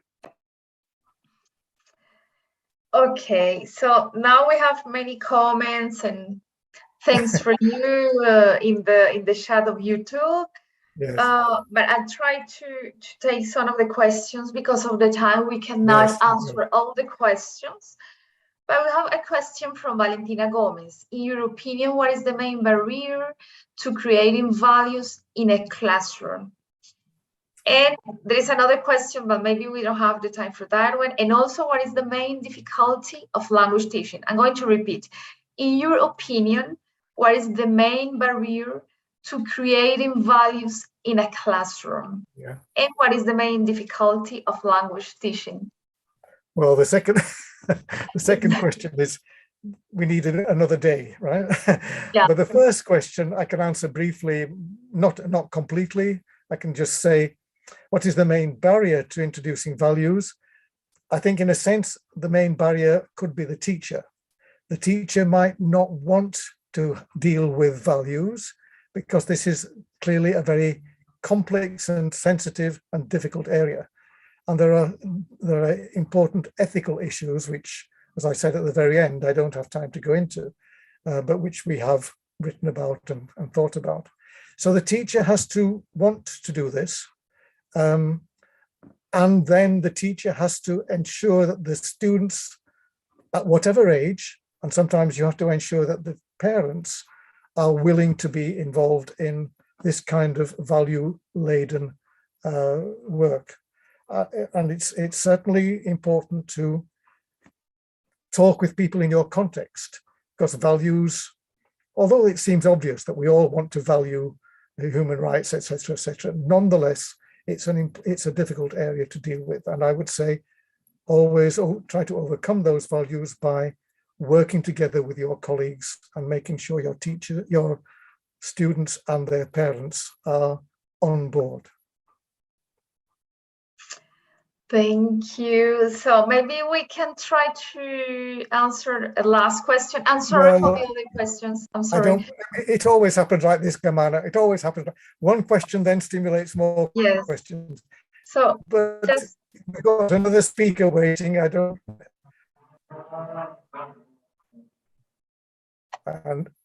I'm sorry. I think it was like a problem on internet. So yes. It's okay if we get another question, the last question. It's okay for you? For me, it's fine. You're in charge. Just a last question. Well, there are many interesting questions and comments, but the time. Okay, what is your opinion about the only communicative approach in English? I mean, some institutions ask for teachers to only focus on communicative skills and to omit grammar. Yeah, well, I think I've answered that at the very beginning by saying that for me, foreign language teaching, of course, must have instrumental value of communication, etc.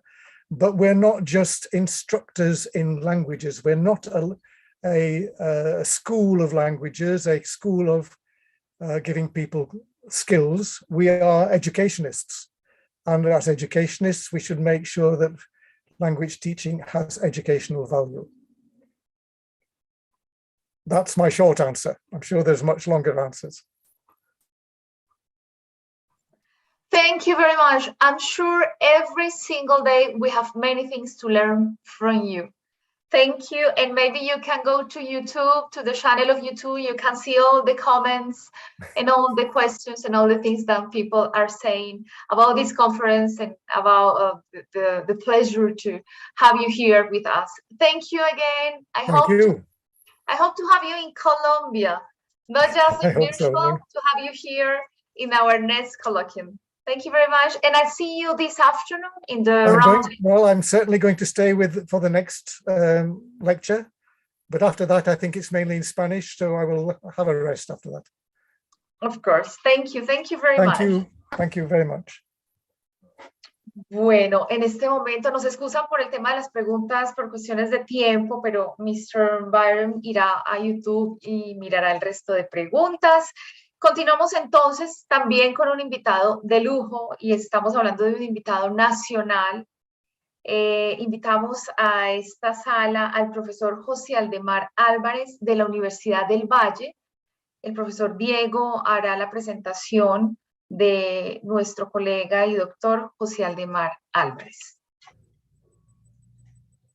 Okay, just to introduce Professor José Aldemar Álvarez Valencia is a professor at the School of Language Sciences at Universidad del Valle, Colombia. He holds a master's degree and a PhD degree in second language acquisition and teaching from the University of Arizona. He is the coordinator of the emphasis in ELT education in the Interinstitutional Doctoral Program at Universidad del Valle. He has published in the areas of discourse analysis, critical discourse analysis, language policy, language teaching approaches, teacher education, intercultural communication, and multimodality. So welcome, Professor José Aldemar. Thank you very much, Diego. Thank you very much for that kind introduction. And good morning, everyone. Thank you very much to the organizers for inviting me to this interesting conference. And I also wanted to acknowledge Michael Byram's presentation, which was great. So I'm gonna go ahead and share screen. Can you guys see my screen? Yes, perfect. Great. So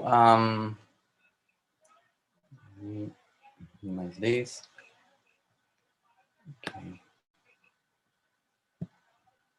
Right. So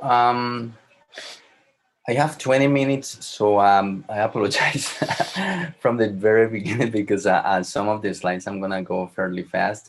So the title of my talk is Post-Humanist and Post-Material Views of Language and Indigenous Meaning Making at Universidad del Valle. And the objective of this talk is to share with you some of the reflections about how students, indigenous students, see language, and how they basically, when doing this, teaches that there are multiple ways of understanding language, unlike the Western view of language that we have been taught about. So here's what I'm going to try to go over today. I'm going to talk about a little bit about the context of the research and some generalities about the study, because I'm going to talk about one little thing of the study, so I'm not going to really focus on all of the details of the study, and some of the learnings out of the interaction with indigenous students, and then conclusion. So here's the campus of our university, Universidad del Valle. We have 30,000 students, more than 200 undergraduate programs, and according to the registrar's office, between 2010 and 2020, the university admitted 1,176 students, and they were admitted through the policy of affirmative action of the university, which allows some indigenous students to enter the programs And according to this, 4% of indigenous students have the right to be admitted in the programs. So here is the distribution of those students that I just mentioned, or almost 1,200 students. So most of the students come from here, Pasto, in Nariño. They are the Pastos in Nariño. So the second largest population comes from Cauca, Department of Cauca, and then we have Valle del Cauca, which is the department where our university is situated, with 229 students. So, you know, like the pueblos or communities that come to the university, as you can see, they come from different regions of Colombia: Pastos, Nasa, Yanacona, Misac, Quillacinga, and so on. So those are some of the communities that come to the university. So this is a distribution by sex of the students. 47.5 are female students and 52% are male students. And out of these students, we selected a small sample to do the research. I'll show you that in a minute. And so this is a study that is part of a larger research project, and we just completed the first stage of the project. We wanted to find out in this first stage, what is the sociolinguistic and academic profile of indigenous undergraduate students at Universidad del Valle? And we have all of these secondary questions, which I'm not gonna go through them because I'm not gonna discuss them all. I'm just going to focus on this: what languages do they speak, and also attitudes, but mostly their views on language, and particularly their indigenous languages. Now, briefly, I'd like to mention the research design of the study. This is a mixed methods study. We collected data from different sources. We had sociolinguistic survey, we have documentary information, statistical data from the university's administration, and then we have lots of audiovisual records of events we attended during the almost 2 years of the research project. In-depth interviews and the data I will be using today comes from those interviews.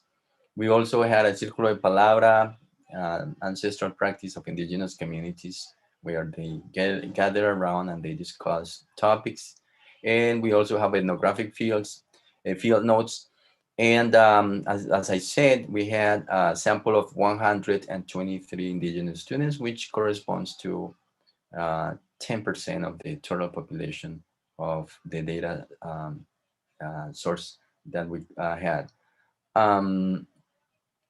Now,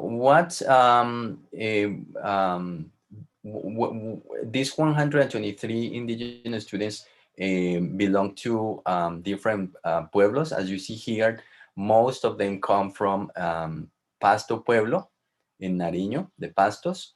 Then we have Nasa, 34%, and then we have Yanaconas and Misacs. They are situated in Cauca. Now, in terms of the languages, as you can see, 92% of indigenous students don't speak an indigenous language. And well, you saw that the Pastos Pueblo, they are the largest group in the university, and they don't have an indigenous language. I mean, the way we interpret it is that the language is extinct, and you will see later that may not be true for them. And then we have 8% of the indigenous students who speak a native language. And this is the distribution of this 8%. This 8% is distributed like this. You see 42% speak Nasa-Yue. The other 37% speak Namrik, and Namrik is spoken by the Misak community, Nasa-Yue by the Nasa.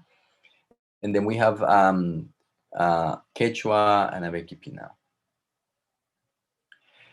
Now, I'm gonna, jump directly to some of the things that we've learned with the indigenous students to understand their languages and what they think about their languages. But before that, it's good to think of how we see language, or how we have been taught to understand language. And when you look at how in the West, language has been thought of, we see that different authors have proposed different views of language. This is comes from a paper that I published back in 2018, where I review some of the views on languages. And for example, Gradle presents 3 views of language that he says have dominated linguistics. He talks about a structural model, a social model, and a postmodern model. Richards, for example, talks about a structural view, functional view, and an interactional view. Kumarabadivelu talks about language as a system, language as discourse, language as ideology. And I'm pretty sure you are already finding some patterns, right? You see that most of them identify a structural view of language, right?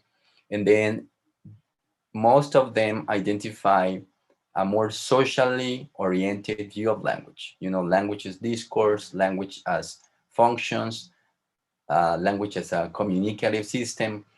And then we find a more, you can call it critical or postmodern view of language. Some Gradle says, there's a postmodern view of language where language itself is questioned. The stable meanings of language are questioned. There is an interactional view, which this one is, I would say, is the same social view that we find on the second row of this table. Then we have language as ideology and language as empowerment, that also correspond to critical views of language, or language as a social practice.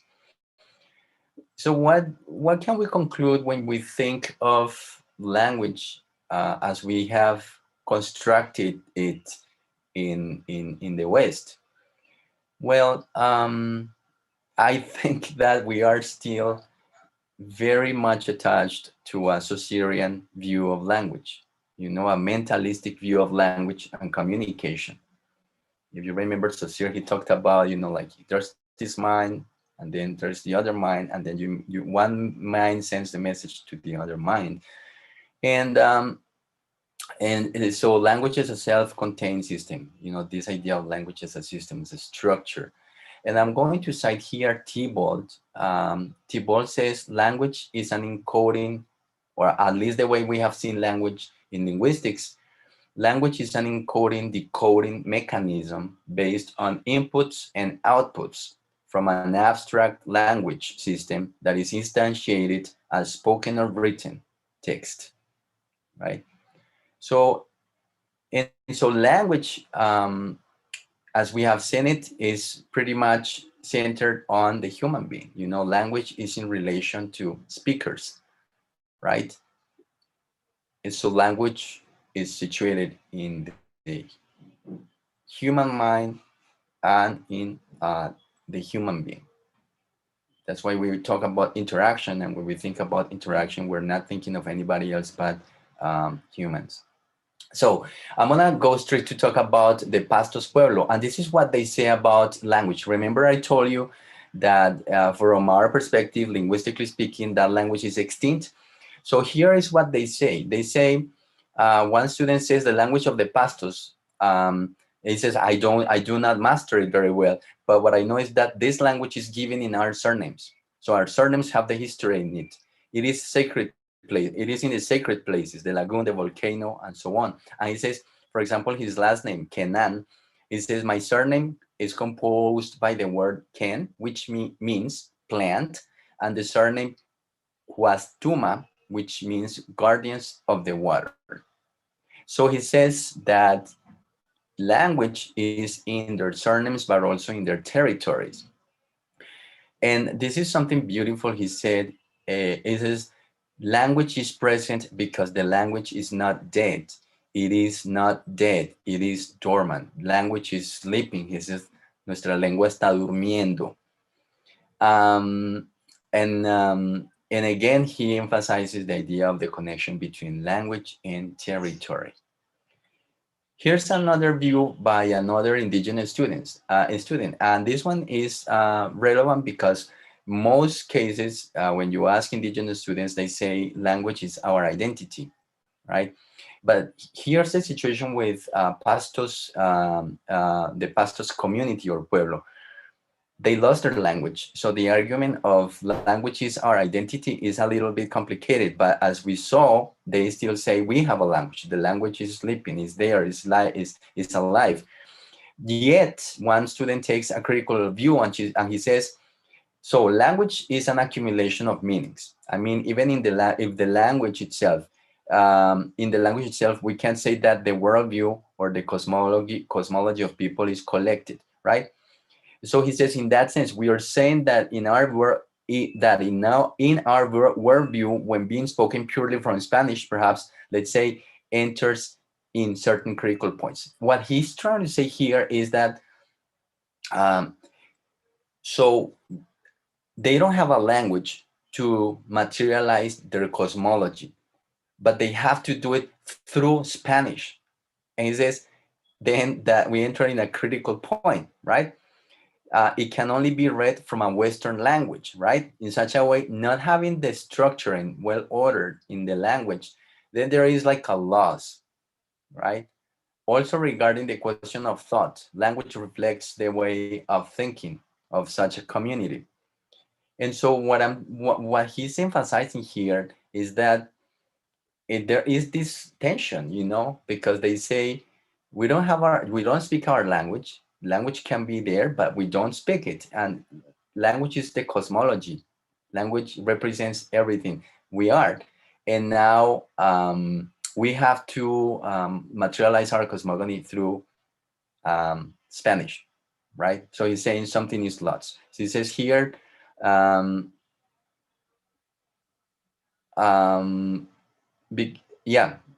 Spanish is the language, and because we no longer have another language, right?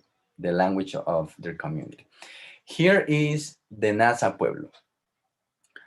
And so they say language, I have two students here, and one says then it is something fundamental that makes us recognize ourselves before other peoples. And here's the situation again. So most indigenous communities hold the belief that language is basically their identity. It is connected to the territory, to their ancestrality. And having the language is a way that it's a mechanism for them to be recognized as indigenous.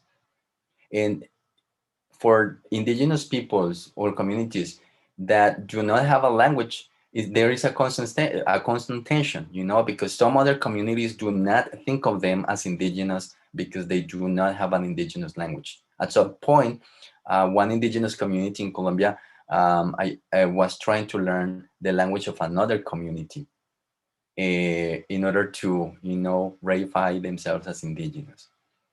Another student says, language is fundamental for identity. Yes, and so I think that Nasayuwe means that like our identity, like the way of communicating with our land and with our spirits. It is like that connection that we have with the indigenous being, and I think that is that it is what I believe, right? So in here again, the emphasis on the territory and language and the spirits of the indigenous being. There's this, the other pueblo, the Misak Pueblo. And they say something beautiful here. I translated it, but it loses, like the profound meaning of it. It says, ¿qué es el Mizar? ¿Qué es el Namrik? Namrik is the language of the Mizar pueblo. And they say, es lo que fue, lo que es, y lo que será. Right? And so they say language is a very important factor. It's like a transmitter of ancestral knowledge, which comes from ancient times. And there is when she says, Munashan, Gushi, Manaham, Gati, which means it is what it is, what it was, what it is, and what it will be, because it has no end. And so they say elders transmit knowledge through language. They transmit the cosmovision, that what it is to feel, what it is to connect with the spirits of the earth, with the plants, with the spirits that go to the other space, with this whole social environment. And so this student says, when the language is lost, all the knowledge of an ethnic group is lost. And so if language is alive, culture remains alive. And then I have this other meaning by another student. He is actually a practitioner of traditional medicine, médico ancestral. And here is what he says, and I find this one very compelling, because he says there are three dynamics to understand language. The first is called Namrik. And Namrik is the way we know the language, they speak Namrik. And he says it comes from the mouth, from the voice, from the person to person, from person to person. And it has its grammar and everything else, and it allows understanding between us.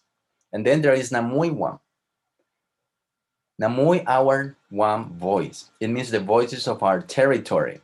And it is the language that I can understand, such as the chirp of the little birds, let's say, shh, imitating the sound of the wind, the voice of the wind, the voice of flames when they indicate something, and the voice of dreams. And there is another form of communication that is the Kampa one. Kamba means ancestral and one voice, the voice of our ancestral spirits. They have showed us the world and nature. And this is why we find figures in the stones. There are elder spirits left, and that allowed us to understand the world as we know it. So we have here three views of language. And in this view of language, is not human beings. We have Nantrik, right? Where is the communication between human beings, right? But then we have Namui one, and it is how nature communicates with them. And then we have Kampawam, and it is how their elders, their spirits, communicate with them through the marks they leave on the stones, through the thunder, and some other elements of nature where they see their ancestral spirits communicating with them. I want to close because it's 20 minutes and I think I'm reaching the end of my time by saying this. Language views go beyond verbocentric. In indigenous communities, language views go beyond verbocentric, typographic, mentalistic conceptions.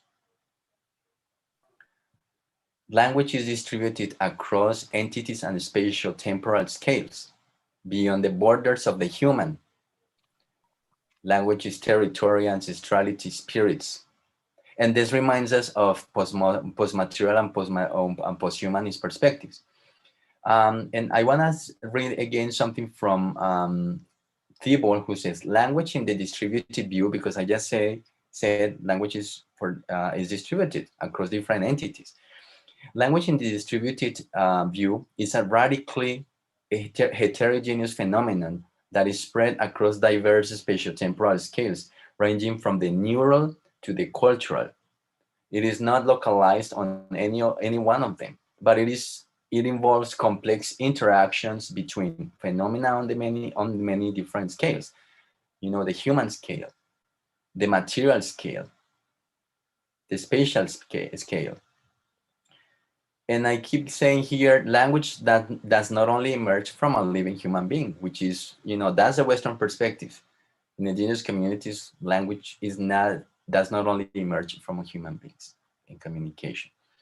And so, indigenous communities have been saying these things for a long time. You know, they've been talking about the connection between nature and human beings, the interrelatedness between all entities in the cosmos.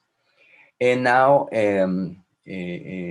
some academics are speaking about posthumanism and post-materialism. And they are criticizing European humanism. And this is something that I extracted from a paper that I'm writing with a colleague of mine. European humanism privileges the mind as the primary source of knowledge and language as the central medium for the manifestation of thought. It assumes that humanity is separate and independent from other forms of life and conceives of agency as a unique property of human beings. Posthumanism and postmaterialism challenge these tenets by decentering the human and instead examine knowledge, language, identity, and agency by focusing on relationality, interdependency, and entanglement of the human, animal, material, and immaterial. So I'm citing this, but I have to say, being critical, that they are saying what indigenous students have been saying, what indigenous communities have been telling us and teaching us for hundreds of years. But this, you know, having this conversation between what we are thinking of now and what indigenous students, indigenous communities have been telling us for centuries is very important. And that's how I wanted to close this presentation. Thank you very much. Bye-bye. Thank you very much, dear Aldemar. People are very happy with your work there. You're going to see later on YouTube. They are congratulating you for this beautiful research. We have some questions for you. Maybe we have the time for one of them. So Sulma is asking, I want to ask you something related to the epistemological stances of the story. How do you manage to combine the colonial theory with posthumanism theoretically and methodologically? Well, I think that what I just said, you know, one of the criticisms to posthumanism and postmaterialism is that they are not giving credit, right, to these ideas that are indigenous. And what I'm thinking is, maybe this is, you know, maybe they just coming up with this, you know, coming up with these ideas without dialoguing with other epistemologies, right? And some people are saying, this is something that indigenous students, indigenous communities have been saying for centuries. And some of them say, well, you know, I'm not aware of those because we're talking about this, you know, epistemologies of the West that are very Eurocentric, you know, and so not validating the knowledge coming from other communities. But what I'm saying is that we have to dialogue and get to one understanding of, okay, what is it you're saying you're inventing, and what is it that I am saying? I already know that, and you're actually feeding from what we have said. You know, why don't we engage in conversations? Thank you very much again. And well, I don't think we have the time for the other question, but maybe we can check on YouTube and try to answer on YouTube. Thank you again, Aldemar. Thank you. I see you this afternoon on the roundtable. Right. Bye-bye. Bueno, continuamos entonces con nuestra programación de esta primera sesión del segundo Coloquio Internacional de Sociolingüística e Interculturalidad, organizado por el Programa de Lenguas Modernas y el Departamento de Lenguas Extranjeras de la Universidad de Caldas y la Universidad de Montpellier en Francia. Nuestra siguiente intervención está a cargo del profesor Guillaume Bruno Roux. El profesor Roux es docente del Departamento de Lenguas Extranjeras de la Universidad de Caldas, es también profesor en el doctorado de Diseño y Creación y de Educación de esta misma institución. Guillaume Roux es evaluador de conciencias, es postdoctor en Lingüística Cognitiva del laboratorio LP-CNRS en Francia. Participó en el proyecto FONIAC-SCOC sobre el análisis del discurso para el diagnóstico de patologías neurodegenerativas en Aix-en-Provence en Francia. Es doctor en Ciencias del Lenguaje de la Universidad Paul Valéry, Montpellier 3, Francia. Cuenta con un máster en investigación en Ciencias del Lenguaje de la misma institución y es investigador en análisis del discurso oral y escrito, en adquisición del lenguaje, fonología y lingüística cognitiva. El profesor Guillaume Roux pertenece al Laboratorio de Investigación de Deep Halland de la Universidad de Montpellier en Francia y ha trabajado como lingüista para multinacionales como Facebook, Wikipedia, Google, Netflix en proyectos de ingeniería de las lenguas, traducción automática y síntesis vocal. Es también escritor, una de sus principales pasiones y también profesiones como escritor. Ha publicado diferentes novelas, poemas. En algunas de sus publicaciones se encuentran las obras Le Cri du Silence, L'Indésir y Rédemption, que han sido publicadas en editoriales francesas. El profesor Guillaume Roux nos hablará sobre new contributions in the relationship between first and second language acquisition, the example of French in a Spanish-speaking context. Bienvenido y gracias por hacer parte también de esta programación. Muchas gracias, directora, para esta presentación. Buenos días a todos. Hello, everyone. So, I will change a little bit the thematic because I will speak about the relationship between language acquisition and language learning. So, I'm waiting for the global image, I think. Yes, okay.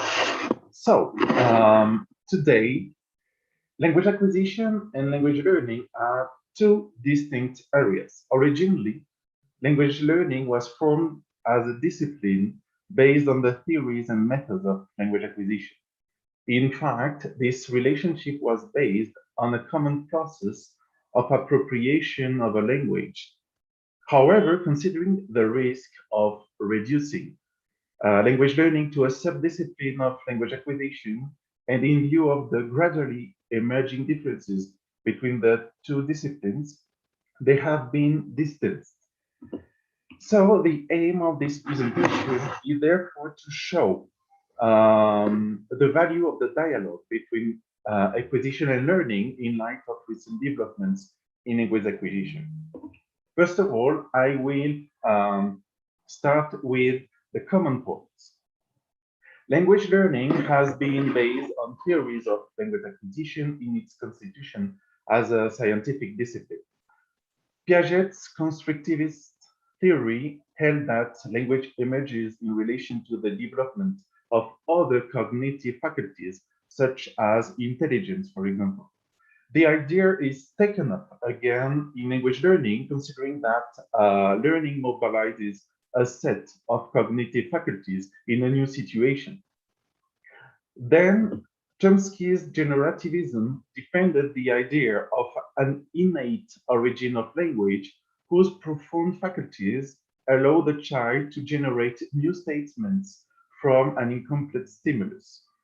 These characteristics have fueled the idea of universal grammar and have considered that children's grammar is the basis of the adult's grammar.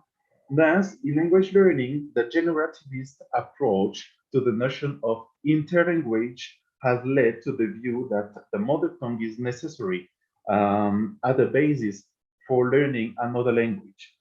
The minimalist program states that the child infers the rules of language from a simple example, and language learning is based on a similar system according to theory.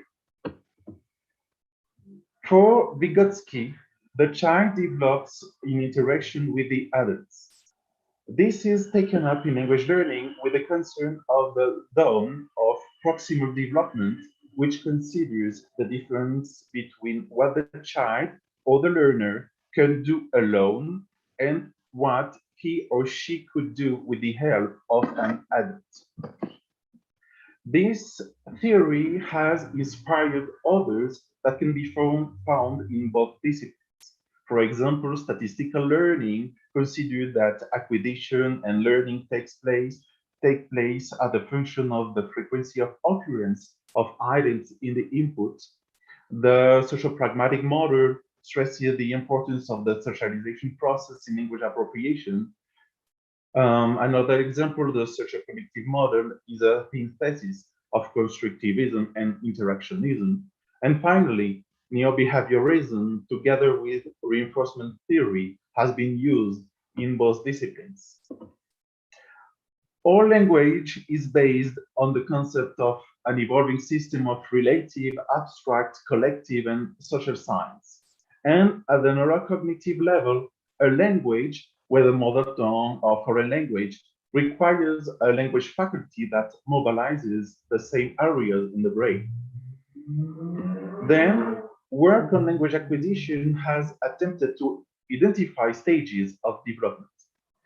The idea of stages has also been introduced in language learning research, which has confirmed the presence of common stages, such as the silent stages, the formulation stage, which refers to the constitution of linguistic habits, and the stage of semantic and syntactic simplification.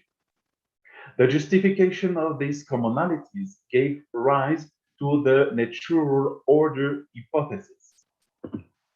Then, language acquisition and learning are based on socialization. In social theories of language, language is then seen as a functional tool that the child acquires to relate to others, to convey ideas, and to link different linguistic elements, which is found, for example, in the child-directed speech. In language learning, this approach is related to the study of interactions between teacher and learner, for example, through corrections and reformulations. The methods used also in language learning have been based on language acquisition methods originally, such as the use of natural corpora and longitudinal approaches, or the use of controlled data in language acquisition, and then in language learning. The analytical tools developed were also used in both disciplines, such as the ELAN software for the gestural dimension and the Pratt software for the phonetic dimension. Finally, natural data have been the subject of error analysis and grammatical judgments in language acquisition and language learning. The process of error analysis has made it possible to categorize errors and their origins. These aspects have fed the notions of interlanguage and interference when an error occurs, and neo-behaviorism has played a central role with reinforcement theory in correcting practices and creating habits. In this context, types of errors have been classified. In language learning, two main categories have been identified, such as interlinguistic errors and intra-linguistic errors. So the learned language itself can be a cause of error due to a misuse or a misunderstanding of a rule, for example. This is a type of error that is classified into, for example, overgeneralizations or simplifications, among others. Now I will speak about the differences. At the theoretical level, each disciplinary field has also developed theories that are not found in the other. In language acquisition, optimality theory considered that language is composed of rules and constraints that the child must acquire. Complexity theory is based on bootstrapping, which considers that one linguistic level facilitates the acquisition of other linguistic levels. In language learning, the expansive learning theory considers learning through an object, for example, and the importance of the working community.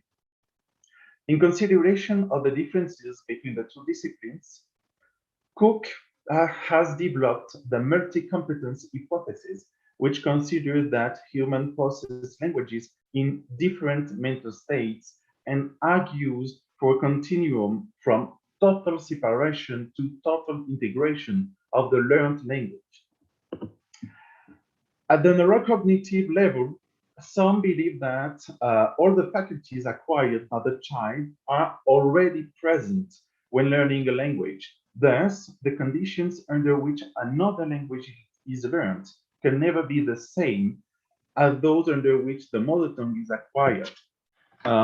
learners already have a language in their minds, while children do not. And there are also differences in memory and the type of memory used. Research on bilingualism has highlighted the differences, particularly with regard to the notion of critical period.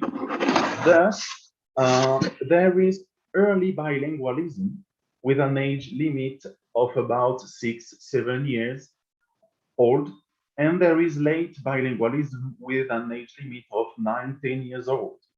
This final limit of late bilingualism then marked the limit of learning a foreign language. It means that after late bilingualism, we learn a foreign language.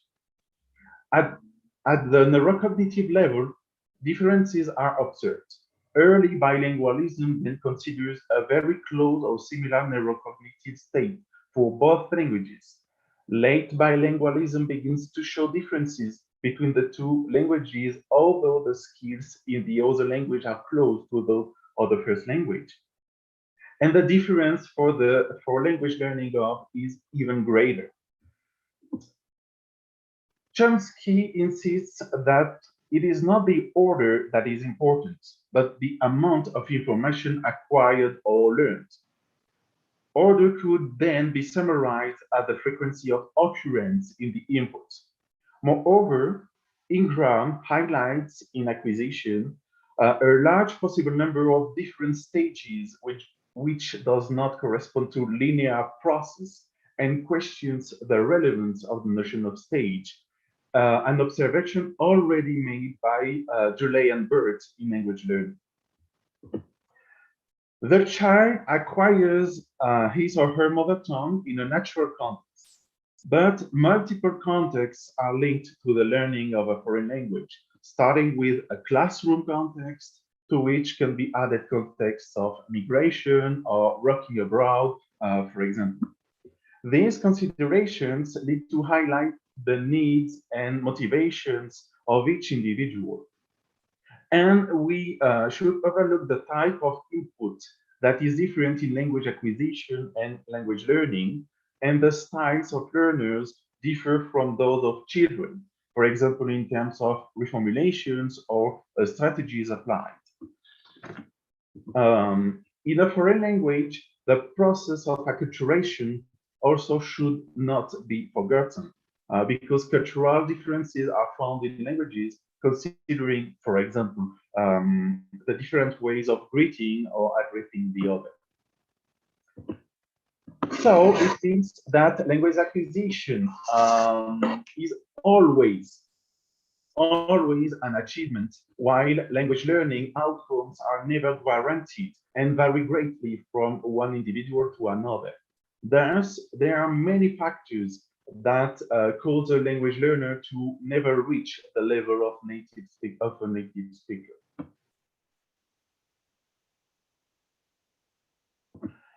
Differences have reduced dialogue despite the role that acquisition theories and methods have played in learning. Among the theories developed in language acquisition that have not broken into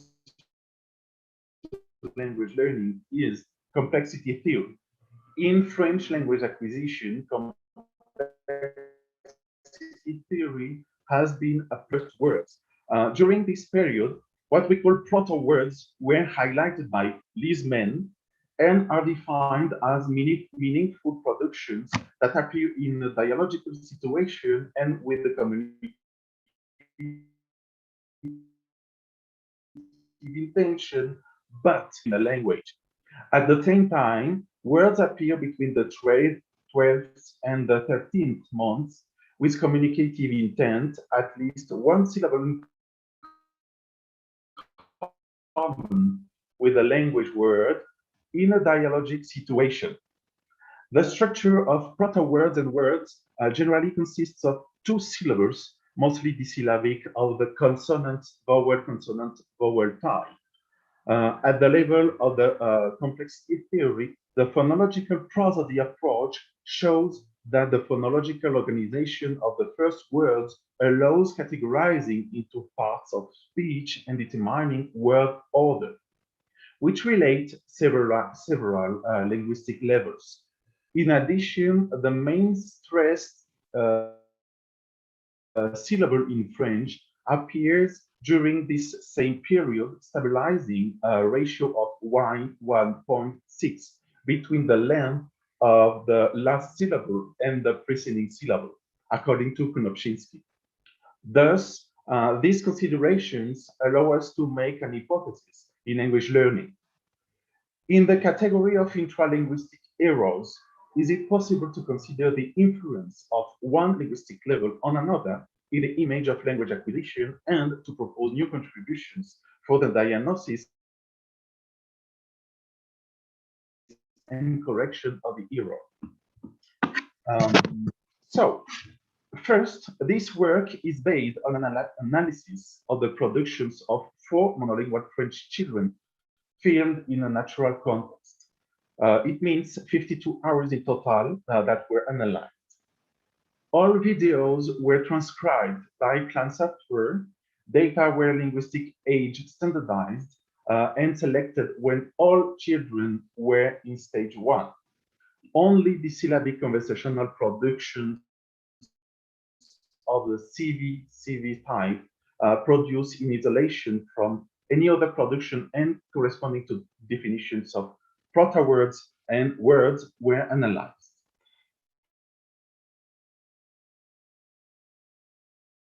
For a total of 3,000 experts annotation, and the final ratio, duration ratio, was measured according to the characteristics developed by Konopczynski.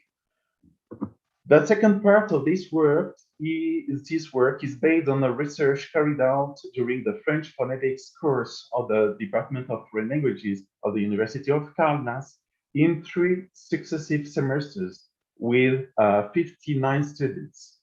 After a period of explanation of French sounds and discrimination and pronunciation exercises, an activity was proposed to the students. They had to record themselves reading these first texts that I put in French, and the work consisted in making a self-diagnosis of their readings according to the nature of their errors. The errors were classified into 3 categories: interlinguistic, intralinguistic, and idiosyncratic. Only the category of intralinguistic errors is of interest in this research. After the work done on corrective phonetics, toward the end of the semester, the students had to do the same activity with another text to check their progress. The text worked on is closed, and the self-diagnosis was verified by the teacher. The study of the evolution of the proportion of words and proto-words indicates a reversal of the proportions in a few months, as you can see on figure 1. For example, there are 82% of proto-words and 18% of words at 16 months in Madeleine, and 8% of proto-words and 92% of words at 19 months. So what we can see is that the evolution of this proportion of words and proto-words is quite similar for the 4 children, as you can see on the left, and the correlation between duration and word proto-word frequency is significant, as you can see on the right. Thus, final stress stabilization seems to be related to the phenomenon that makes word frequency more important. The scatter plot here on the left shows a strong relationship between racial stabilization and majority production time. When proto-words are majority, the mean duration ratio is a little more than 1.25, and the dispersion is high. When words are majority, the ratio is a little more than 1.6, and the dispersion is quite low. Thus, when words are in the majority, the final lengthening has stabilized. As you can see on the right, it confirms that when proto-words are in the majority, the duration ratio increases progressively with a large dispersion of the ratio. And on, you can see that when words are in the majority, the ratio is large, stable, and the dispersion is small. In this model, the child factor is not significant. So this initial research evidenced the relationship between two phonetic linguistic levels, main stress and a lemmatic stage. It means that word productions become the majority, as supported by complexity theory. According to what I said, it is hypothesized that at the intralinguistic level, there may be a relationship between two different linguistic levels. The analysis of the type of errors in the first session of the activity showed that their number varies from one student to another, as you can see on the left. The student making the fewest errors made 5 in total, and the student making the most errors made 28, with no difference between the semesters. Interlinguistic errors are the majority, as you can see on the right. As for the category of intralinguistic errors, 3 of them were extracted as examples for their frequency and nature. The first error comes from a confusion and in French. In Spanish, there is no nasal vowel. At this stage, the students worked on the discrimination of these vowels and learned to pronounce them. Moreover, during a reading phase in which the word is in front of each student, it should have eliminated the ambiguity. However, the confusion seems to correspond to an overgeneralization from one nasal to another for ease, and it seems to interfere with the semantic and orthographic nature of the word. Plus, it is a minimal pair worked on in class.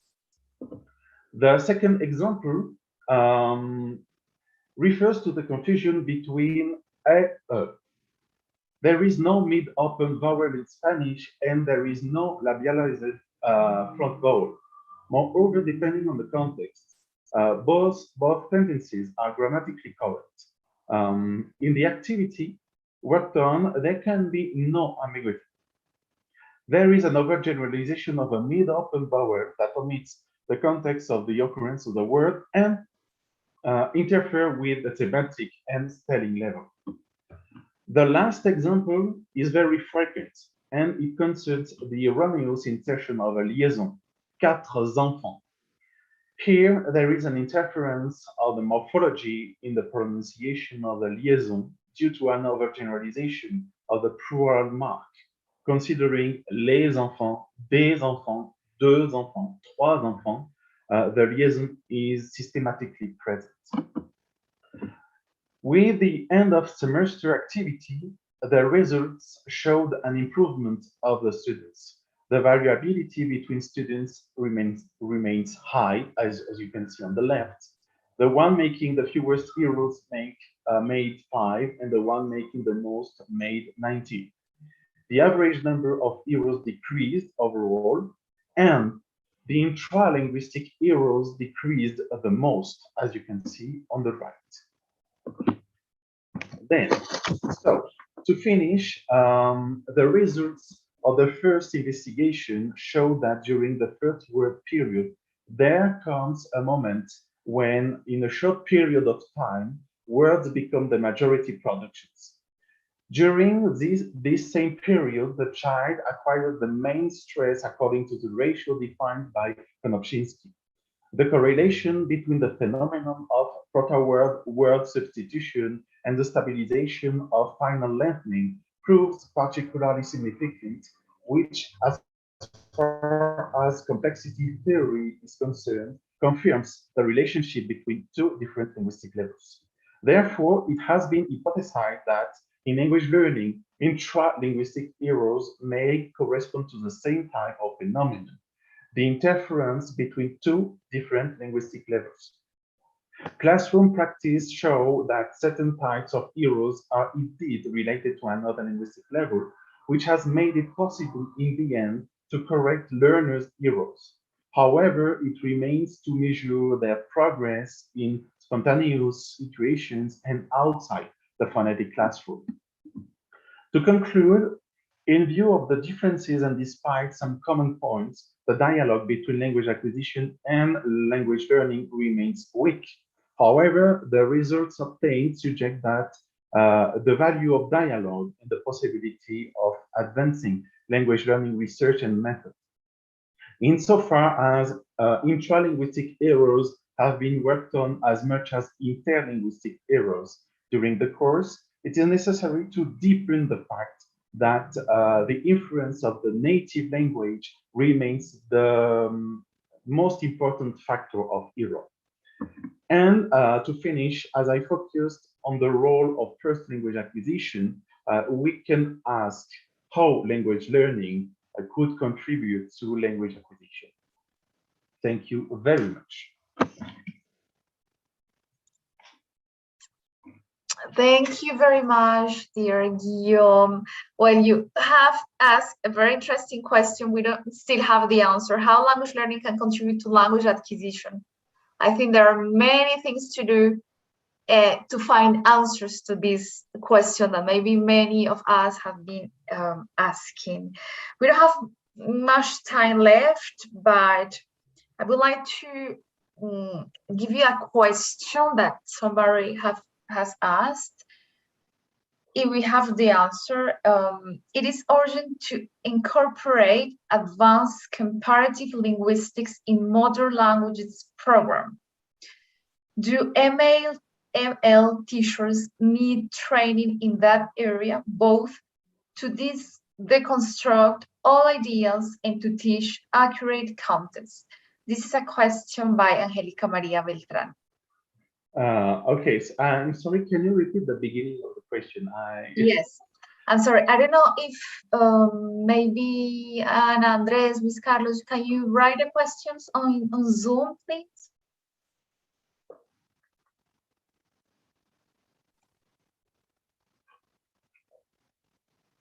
Okay.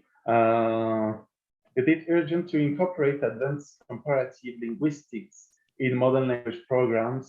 Do modern language teachers need training in that area, both to deconstruct all ideas and to teach accurate contents? Yes. So my answer is clear. I think yes, absolutely yes, because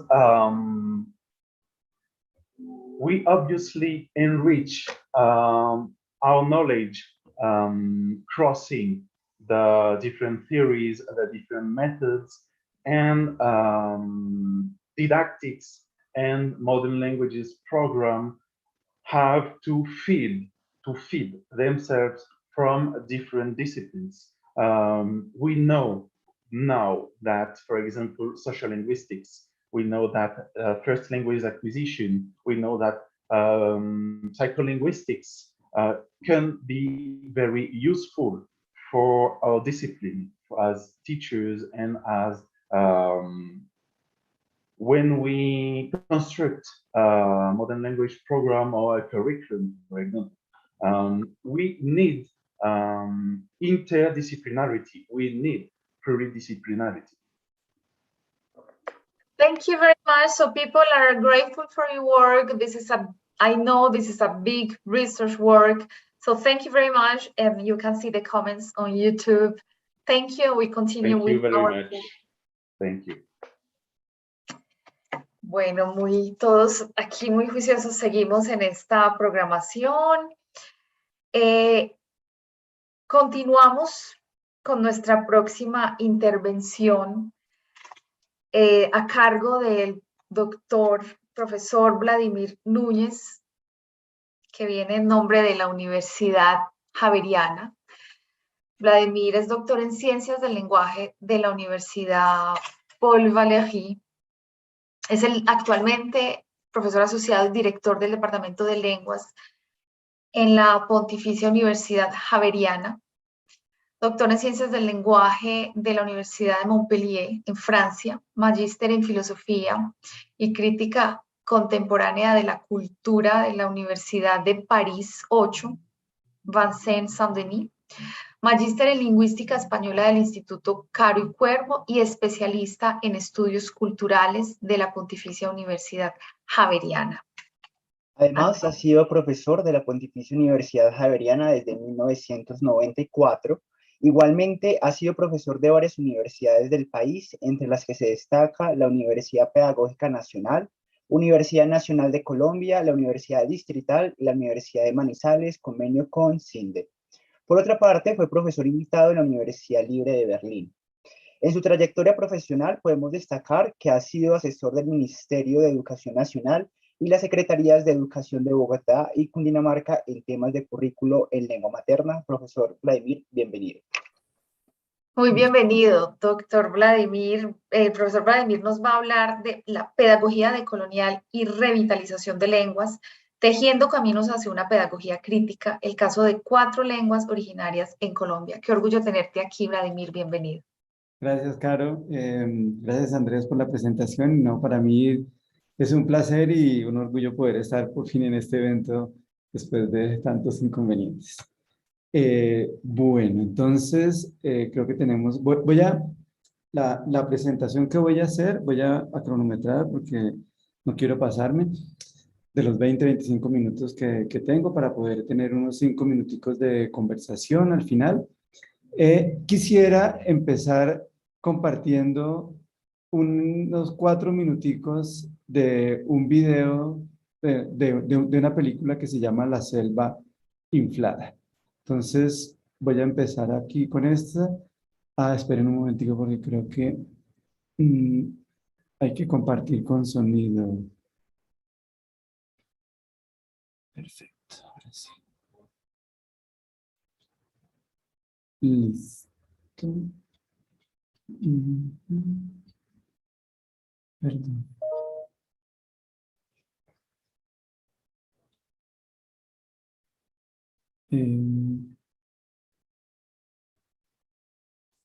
Listo. Entonces, ¿me confirman si están viendo ahí, por favor, y si escuchan? Estamos viendo, sí, todavía no escuchamos. No, ahí todavía no hay nada. Ahí ya debe escucharse. Sí.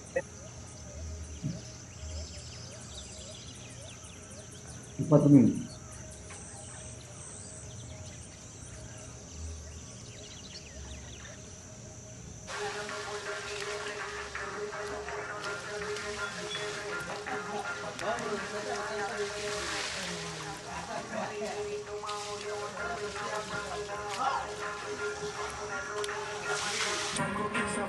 Me dicen que soy un guillao, entonces dale un barro, me condembo pesado.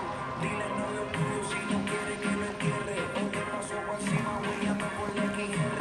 Que tu pelo bueno no se ve, que no se perre, o que coja un pasaje que se vaya de PR. El titerito más jodido, está peinado, está pegado. De noche mi botón pone rolling en diamantado, salgo bien zafado.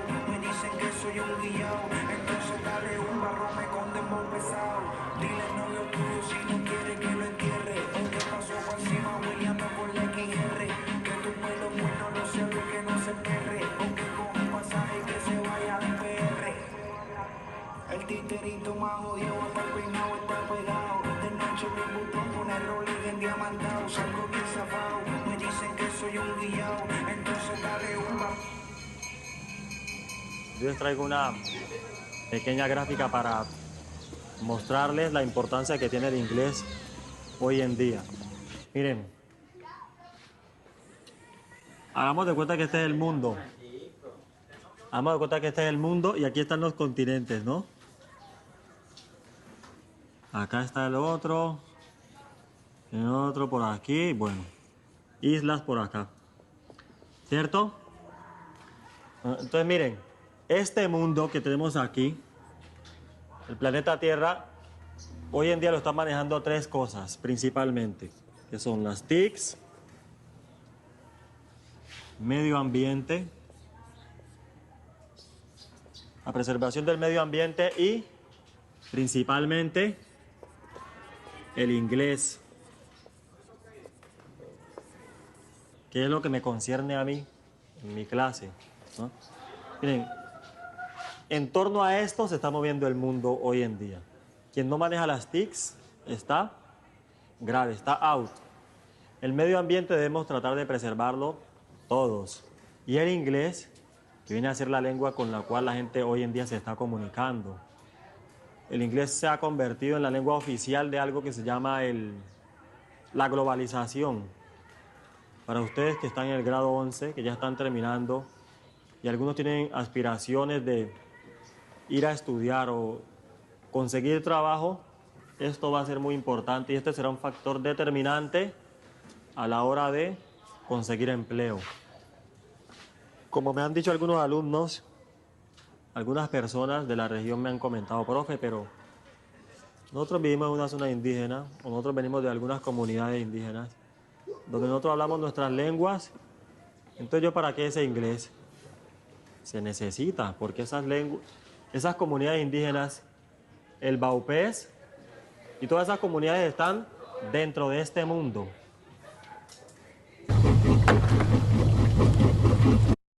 Muy bien. Dejo de compartir entonces ya estos minutos y como les decía, entonces es un extracto de una película que se llama La selva inflada y ahora pues básicamente lo que les voy a presentar es pues como mi presentación y básicamente lo que quiero es también como mencionarles digamos, cuál es la estructura de mi conversación. Esperen un momentico, entonces. Creo que ahí ya estaban viendo. Sí, profe, ahí estábamos. Ya había empezado a compartir. Sí, claro, ya había empezado a compartir. Hola. Listo, ahora sí. Listo, entonces, mi presentación, pues bueno, la titulé Pedagogía decolonial y revitalización de lenguas, tejiendo caminos hacia una pedagogía crítica, y específicamente voy a hablarles del caso de una investigación que estamos finalizando en la Universidad Javeriana, que se llama Endulzar la palabra, en donde estamos tratando un caso de revitalización lingüística en cuatro lenguas originarias en Colombia, específicamente en la región de La Chorrera, en el Amazonas, y estas cuatro lenguas indígenas son el huitoto, el ocaina, el bora y el muinaño. Entonces, la estructura pues era, bueno, en primera parte, la presentación de ese extracto de la película de La selva inflada, que ahora voy a hacer una conexión en relación con esos 4 minuticos y lo que quiero presentarles, y básicamente unas 6 reflexiones a continuación que tienen que ver entre eso que yo llamaría lo cosmopolita y lo vernáculo, en segundo lugar, luego la teoría moderna colonial, o sea, lo que se llama ciencia, y lo que serían los estudios subalternos. Luego seguiré con un trasfondo epistemológico brevemente, más allá de las fronteras disciplinares, para luego ir ya cerrando y proponiendo una, digamos, teoría en relación con lo decolonial y lo descolonial, y como en esa clasificación anacrónica que se tienen también de las lenguas indígenas y demás, para luego proponer cómo la teoría decolonial puede ser un vínculo y puede ser también un ejercicio de prácticas insurgentes de reexistir. Por último, la pedagogía decolonial como ese puente que podríamos establecer entre el ser, el saber, el hacer y el poder. De la película, pues básicamente, bueno, se las recomiendo. Es una película dirigida por Alejandro Naranjo y trata básicamente sobre unos suicidios, más de 100 suicidios indígenas en Mitú, en Baupés, en esa selva amazónica, no en La Chorrera, sino muy cerca también de ahí.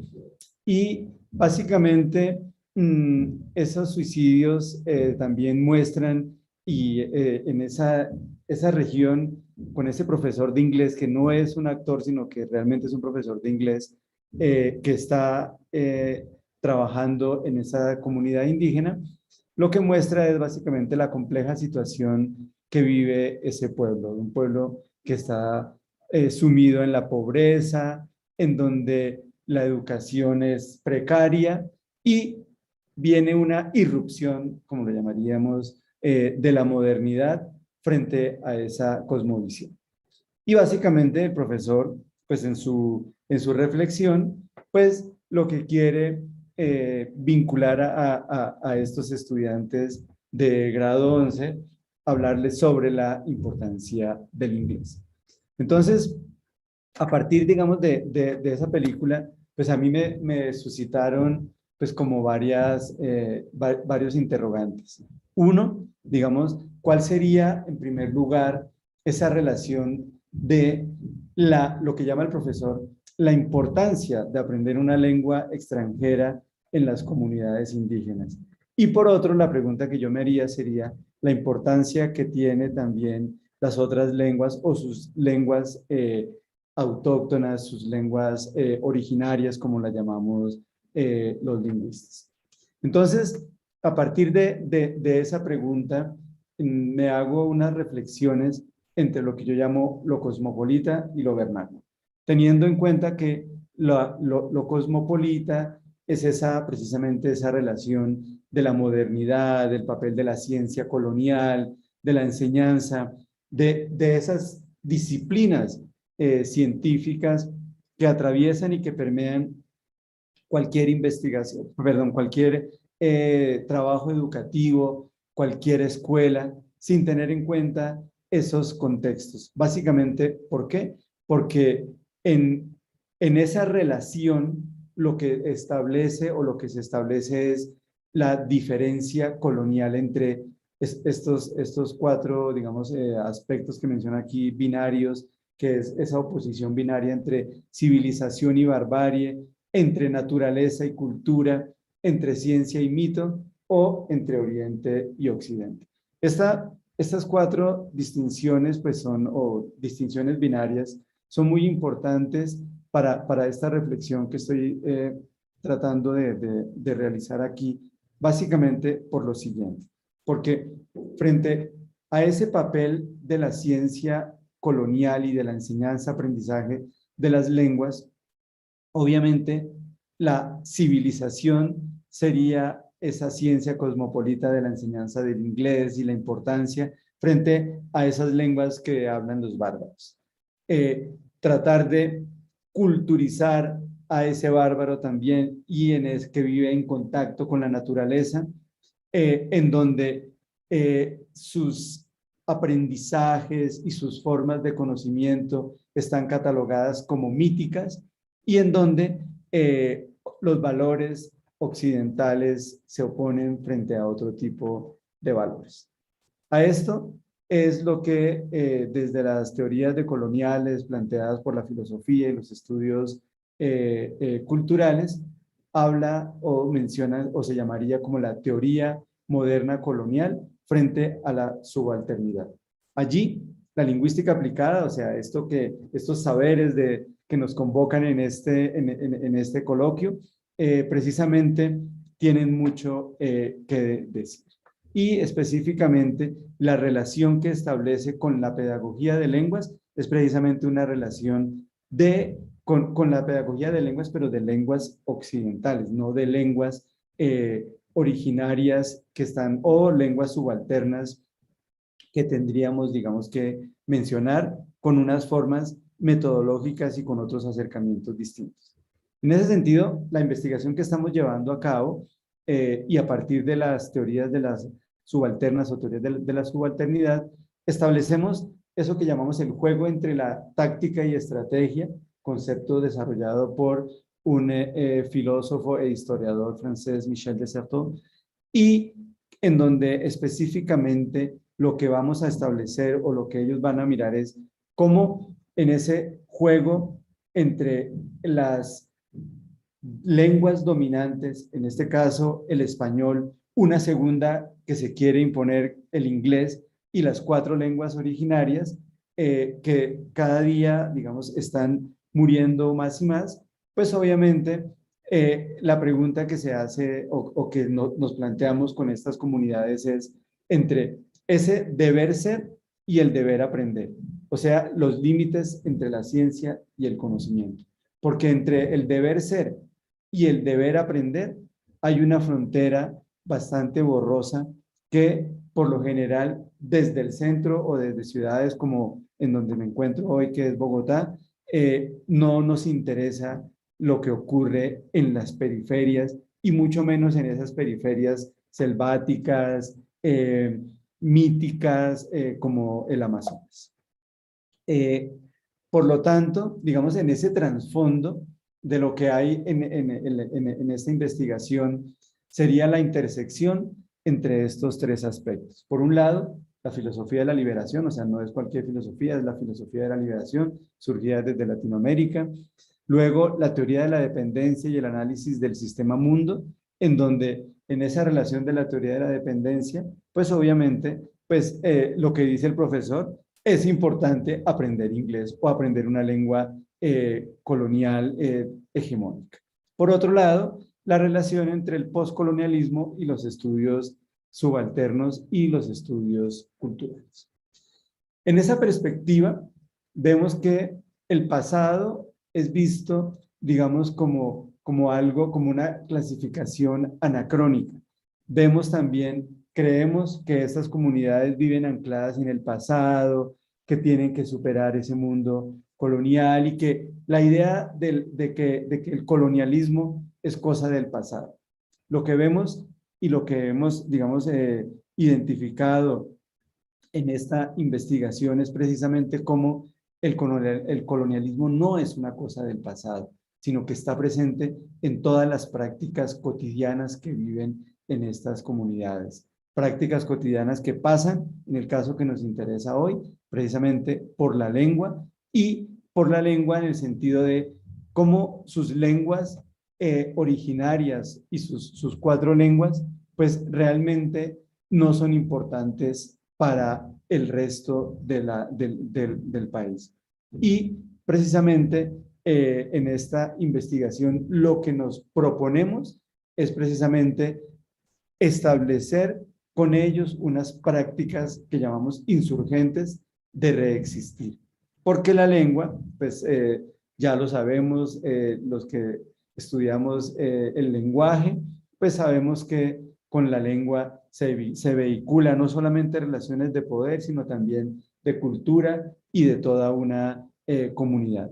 En ese sentido, lo que hemos establecido es recuperar precisamente la memoria de las comunidades, o como ellos mismos lo llaman, tejer o recuperar eso que llaman el canasto de la abundancia.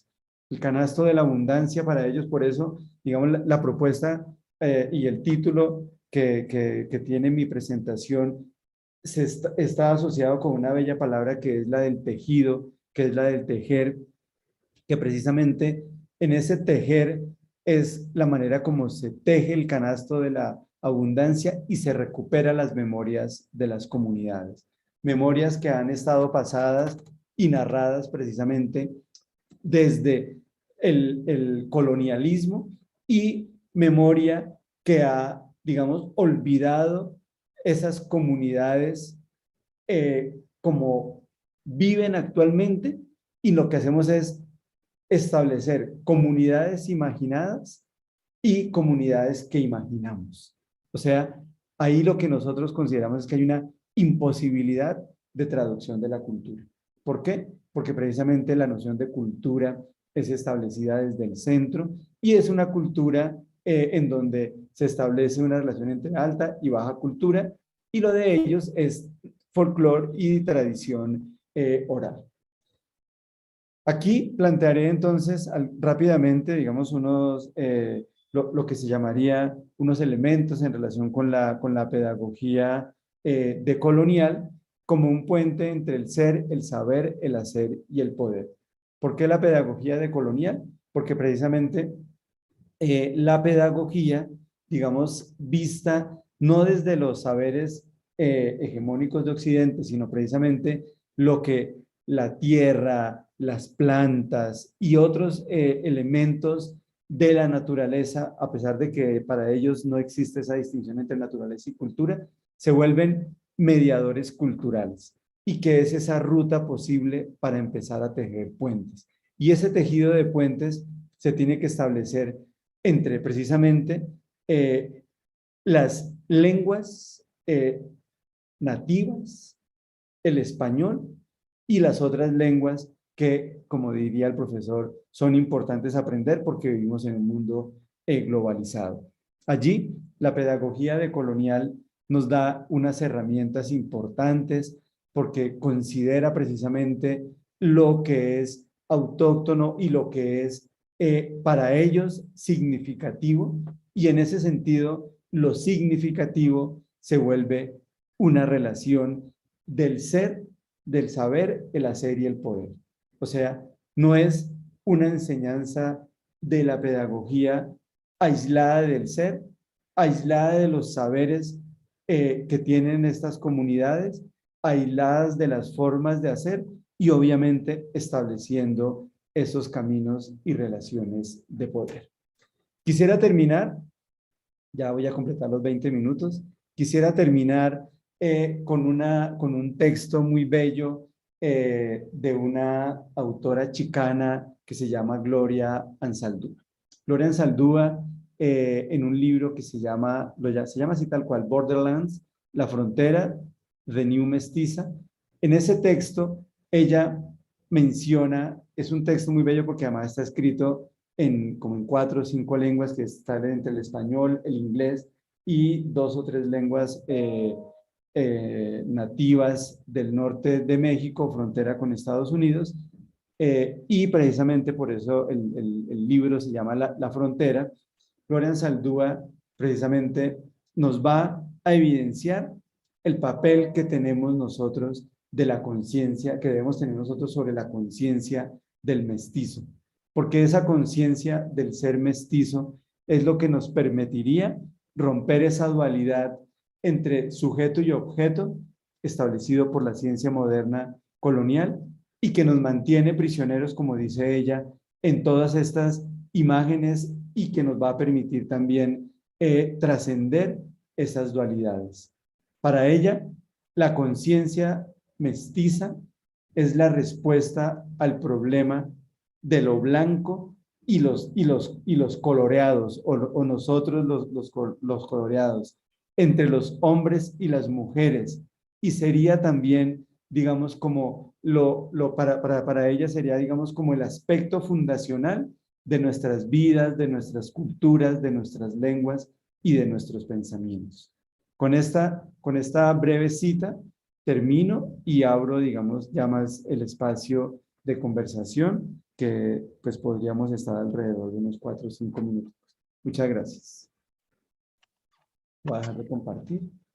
Muchas gracias a ti, Vladimir, por compartir este hermoso trabajo. De hecho, nos están preguntando en el chat de YouTube si es posible encontrar esta investigación en línea. La investigación todavía no está terminada, pero ya vamos a salir, estamos sacando varios proyectos. Va a haber en línea, va a haber varios aspectos. Una, digamos, esta investigación tiene 3 elementos. Uno, el del que les hablé hoy, que es el de la revitalización lingüística. 2, vamos a crear una página web, que ya la tenemos, pero no está publicada todavía, la estamos construyendo, que vamos a realizar allí, o estamos consignando allí lo que se llamaría un aspecto de la museología social. La museología social tiene que ver precisamente con otras formas no hegemónicas de lo que es el museo. Y el museo ya no como ese espacio encerrado en donde voy y miro la historia supuestamente fija y tranquila, sino un museo que nos va a presentar precisamente todas las prácticas cotidianas de estos 4 pueblos.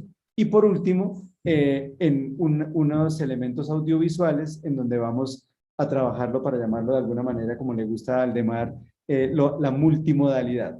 Son unos ejercicios multimodales que combinan sonidos, también de la naturaleza, de animales y demás. Entonces, lo que me comprometo contigo, Caro, es que cuando terminemos estos productos, te los envío para que los puedas compartir. Maravilloso, para poder hacer la difusión y compartirlos con todo este público que realmente estamos interesados en este trabajo.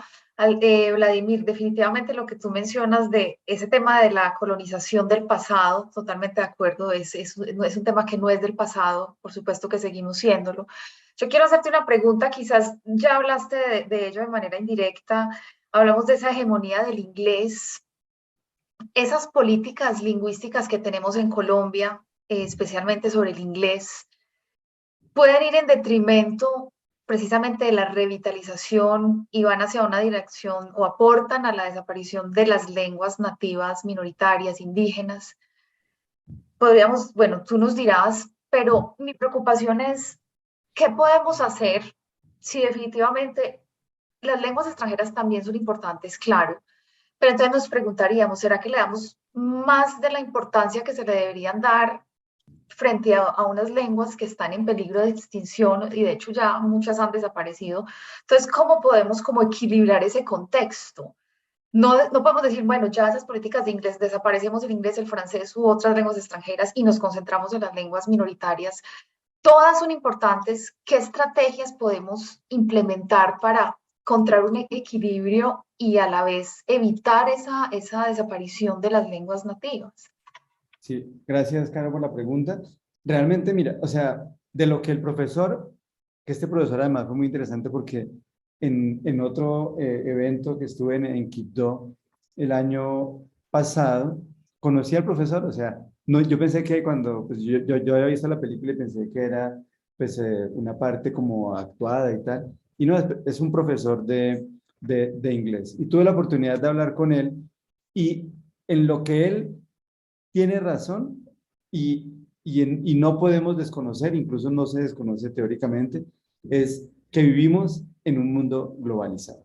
Y en ese mundo globalizado estamos atravesados por la modernidad, diría Enrique Dussel. O sea, estamos en una transmodernidad. Pero en ese estar atravesado por la modernidad, no podemos, o sea, una cosa es estar atravesados por la modernidad y otra cosa es que solo la modernidad nos permee en todas las prácticas.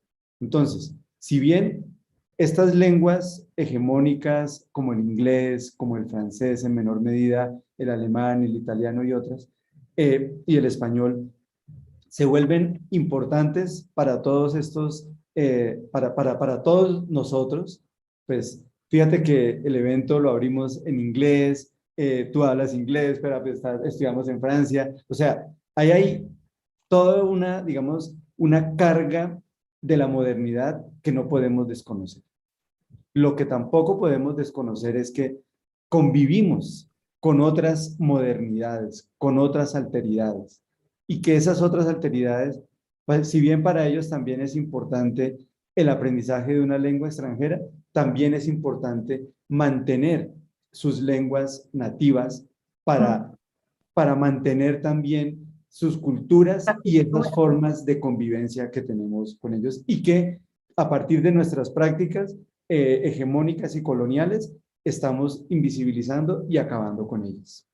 Totalmente de acuerdo, Vladimir. Yo esta tarde estaré haciendo también una presentación sobre un tema similar, por si te puedes conectar. Gracias de nuevo. Tenemos muchos comentarios Hay muchas preguntas, sí. y muchas preguntas. Por el tiempo vamos a, bueno, a escoger algunas al Cógela azar. tú si quieres. Como hagámoslo por orden. Bueno, pues felicitan y saludan tu trabajo, por supuesto. Natalie Sánchez te pregunta, ¿a través de la pedagogía colonial se puede lograr un equilibrio entre la valorización de las lenguas nativas y el aprendizaje de una lengua extranjera? No, Natalie. Precisamente a la pedagogía decolonial. Mentiras, que aquí estaba, ya llegué a tu pregunta, si a través de la pedagogía decolonial se puede lograr el equilibrio entre la valorización de las lenguas nativas y el aprendizaje de una lengua extranjera completamente. Porque la pedagogía decolonial, fíjate que la pedagogía decolonial no es solamente para las lenguas nativas, sino también, por ejemplo, yo en unos cursos que tengo de maestría en la pedagógica, en donde enseño pedagogía decolonial, a estudiantes, profesores de pedagogía de lenguas extranjeras, inglés y francés específicamente, lo que el llamado, digamos, que hago es, o la invitación que hago en esas clases es precisamente a que abandonemos esas prácticas hegemónicas de la lingüística aplicada y creemos nosotros prácticas decoloniales a partir de nuestros contextos específicos de enseñanza, que son completamente distintos a lo que nos dicen los libros de texto, a lo que nos dicen la lingüística aplicada en relación con esos aprendizajes. He dirigido 3, 4 trabajos súper interesantes sobre el tema y, por ejemplo, dentro de esa pedagogía decolonial, un ejemplo, Natalie, sería el de, por ejemplo, la educación popular. La educación popular que sería para personas adultas, obreros que no han tenido contacto con unas lenguas, se vuelve un instrumento fundamental decolonial para enseñar tanto una pedagogía de lenguas extranjeras como las lenguas nativas en particular. Entonces, para mí es un ejercicio por eso yo utilicé la palabra tejer puentes, porque eso es lo que requerimos hacer, tejer puentes entre lo moderno y no lo posmoderno como alguien preguntó por ahí, porque no es un tema de posmodernidad, sino es un tema de transmodernidad en el sentido en que estamos atravesados por lo moderno, o sea, no estamos superando la modernidad, sino que estamos atravesados por ello. Por eso no utilicé el término posmodernidad. Maravilloso, Vladimir. Acá tenemos, bueno, te invito a que vayas al chat de YouTube. Hay muchos comentarios y preguntas, si se pueden, pues, quizás contestar por ahí. Y bueno, esto nos motiva a generar otros espacios para seguir conversando sobre estos temas. De nuevo, muchas gracias, Vladimir, y nos vemos esta tarde en la mesa redonda. Claro que sí, a las 5 nos vemos para la mesa redonda. Muchas gracias Claro, por un el placer y espacio. un honor tenerte aquí. No, para mí el placer es. Muchas gracias.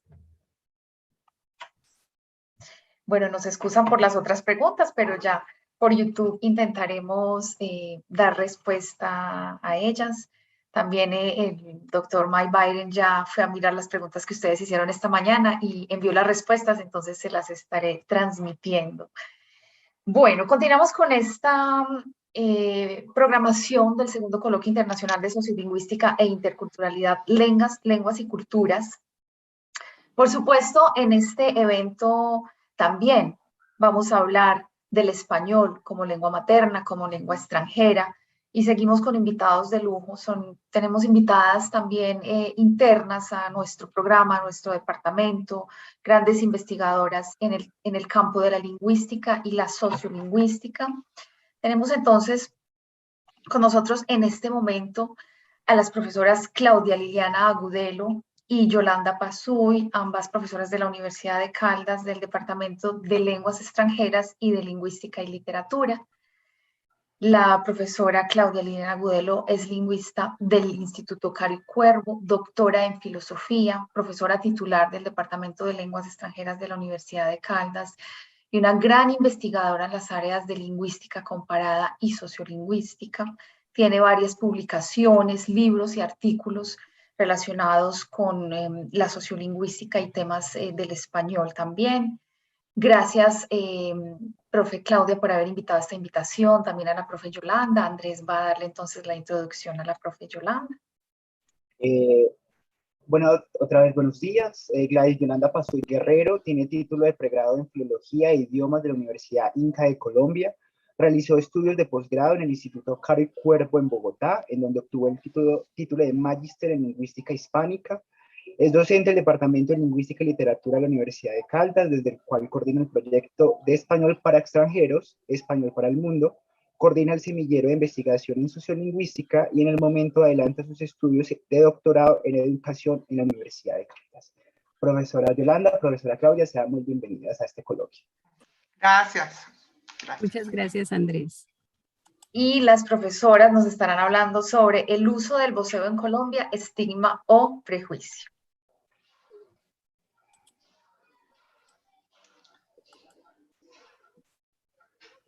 ¿Me escuchan bien? Sí, profe. Perfectamente. Sí. Muchas gracias. Buenos días. Soy Yolanda Pasuy, docente del Departamento de Lingüística y Literatura.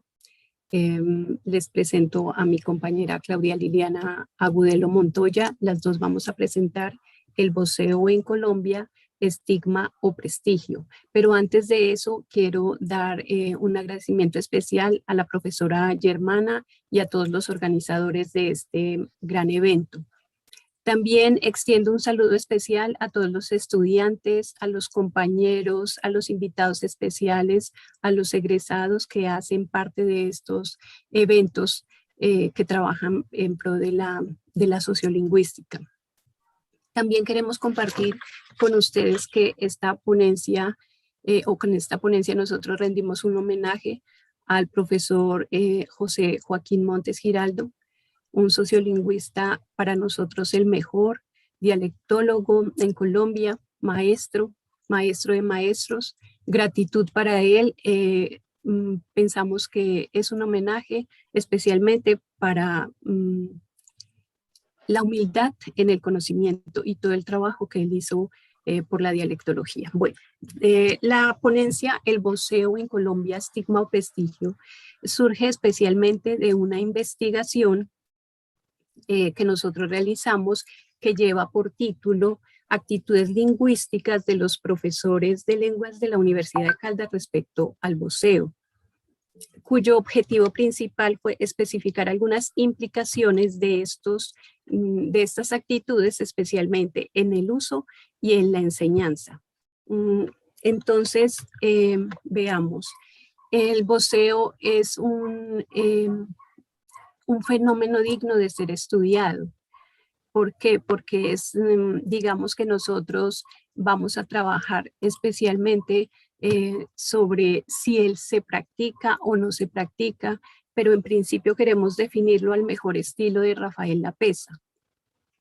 El voceo es un complejo fenómeno característico del español de América que se basa en el uso para la segunda persona del singular voz de formas pronominales o verbales originalmente pertenecientes a la segunda forma del plural vosotros, vosotras, que según la región geográfica y los grupos sociales varían su uso. Bueno, entonces nuestro tema principal es el voceo.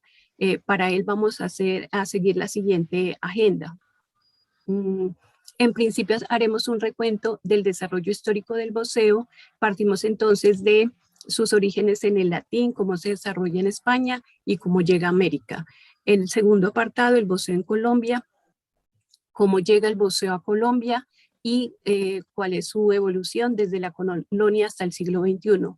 El tercer punto, entonces, el voceo en Manizales, es el punto central de nuestra presentación porque aquí presentamos los resultados de nuestra investigación y finalmente las conclusiones.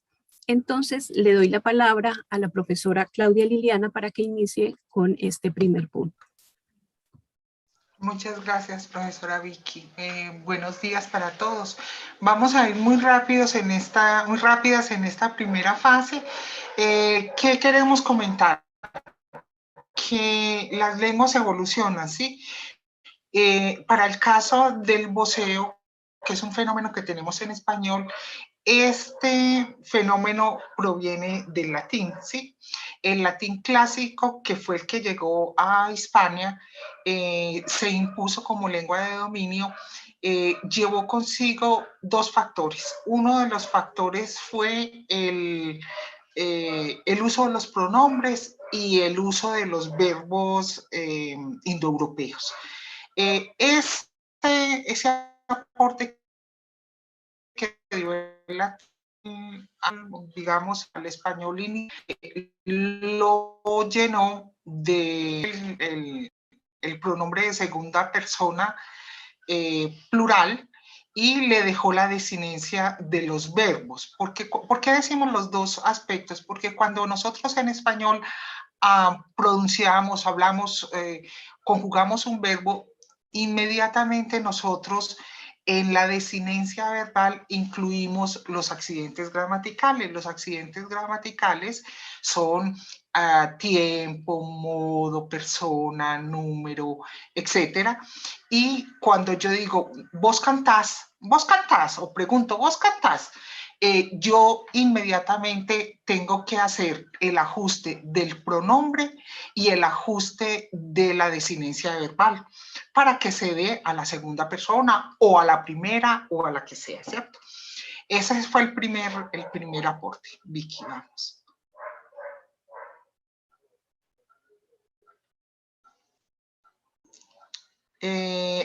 Vicky, ¿me devuelve la... Bueno, en ese caso nosotros recibimos en el español romance, en el español tardío, sobre todo por ahí en el siglo I, II después de Cristo, las élites romanas establecieron una división muy marcada entre el latín hablado y el latín que se usaba en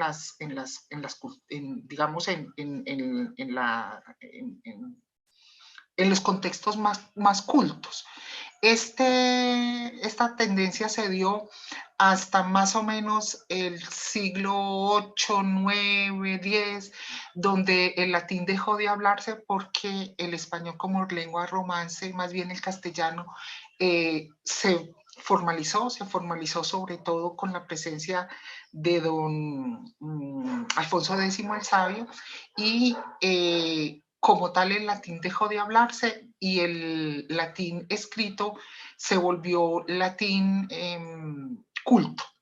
Bueno, por esa misma época el vos se utilizaba como segunda persona del plural. Decían vos como hoy en día nosotros decimos vosotros, ¿sí?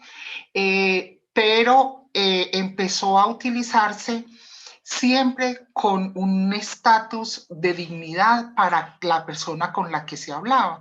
Es decir, no se voceaba a una persona del común, solamente se voceaba a una persona que tuviera el estatus y el rol social mucho más alto, más digno, más honorífico para poderlo tratar. Y no lo hacían en plural, sino en singular. Bueno, más tarde, digamos, por ahí en el siglo XV, más o menos, a finales de la Edad Media, el vos dejó de ser referencial, dejó de ser de dignatarios y empezó a utilizarse al común de la gente. Entonces, como él se popularizó tanto, ya perdió su carácter honorífico y se expandió a las demás clases sociales. Eso, digamos que por una parte hizo que se establecieran otras fórmulas de tratamiento como las que vemos en la pantalla, su señoría, su gracia, su reverencia, su merced, y se fuera desplazando el uso del vos, porque el uso del vos dejó de ser reverencial. Ahora sí, Vickycita. Bueno, a partir del descubrimiento de América. Vicky. Bueno, entonces pensemos en que llega el voceo a América y nosotros vamos a encontrar tres modalidades. Las modalidades en tierras altas, en donde se mantuvo más próxima la norma académica de Toledo y Madrid y se usa el pronombre tú. La segunda modalidad es de las tierras bajas y apartadas de los centros culturales, en donde llega la norma sevillana andaluza, ¿cierto?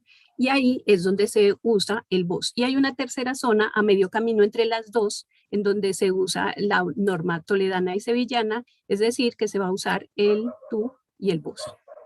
Listo, Claudia. Sí, que no es nuestro caso colombiano, ¿sí? Donde sí, alternamos los dos paradigmas. ¿Sí? Bueno, en el español que llega a América retomamos lo planteado por el maestro Montes, y es que ocurrió lo contrario a lo que pasaba en España. En España decayó su uso, que era cortés, que era deferente y preferente. En América, en el siglo XVII y en el XVIII, se dejó de utilizar, se desvalorizó, se popularizó, entre otras cosas porque el voceo implicaba unas conjugaciones no tan sistematizadas como las del ustedeo y del tuteo. Era, digamos, un poco más complejo conjugar los verbos cuando se voceaban que cuando se tuteaba.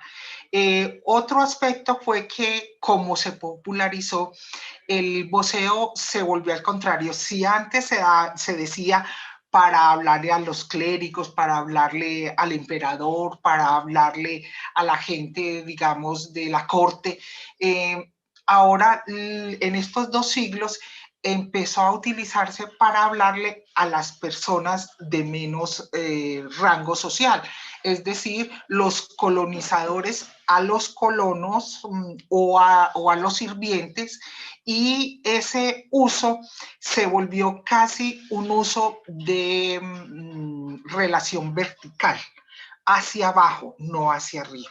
¿Sí?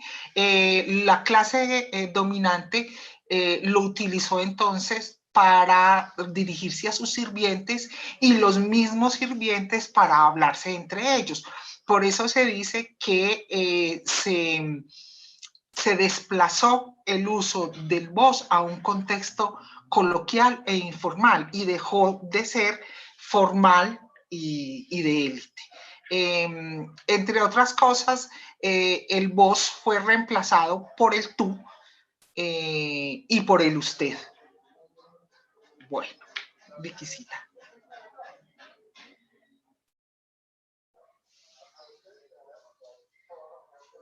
En el siglo XIX, en especial en América Latina, tenemos un fenómeno, y es que nosotros tuvimos la influencia de unos gramáticos, digamos, sí, de unos gramáticos muy conservadores, como fue el caso de don Andrés Bello, de Rufino José Cuervo, de Miguel Antonio Caro, que ellos eran absolutamente puristas. Ellos trataban de consolidar, digamos, una imagen del español muy puro, y a pesar de que se estaba dando como una aceptación mundial del cambio lingüístico, en América no se daba. O sea, para los españoles criollos, es decir, los herederos de la cultura española, los españoles nacidos en América y sus descendientes, era una mala práctica no conservar las reglas del español clásico o áulico. Ese español moderno, ese español que se daba en las Américas, debía ser un español muy puro, un español muy bien llevado para que no se corrompiera. En este sentido, don Andrés Bello, por ejemplo, nos hace un comentario muy despectivo sobre el voceo. Dice: el voz de que se habla tanto en Chile en el diálogo familiar es una vulgaridad que debe evitarse, y el constituirlo en el singular de los verbos es una corrupción insoportable. Lo mismo dice Rufino José Cuervo, que sabemos es nuestro máximo gramático.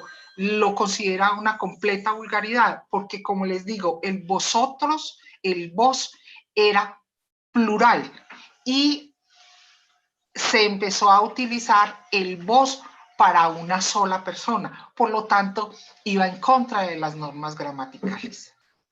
Así, en el siglo XIX fue un rechazo.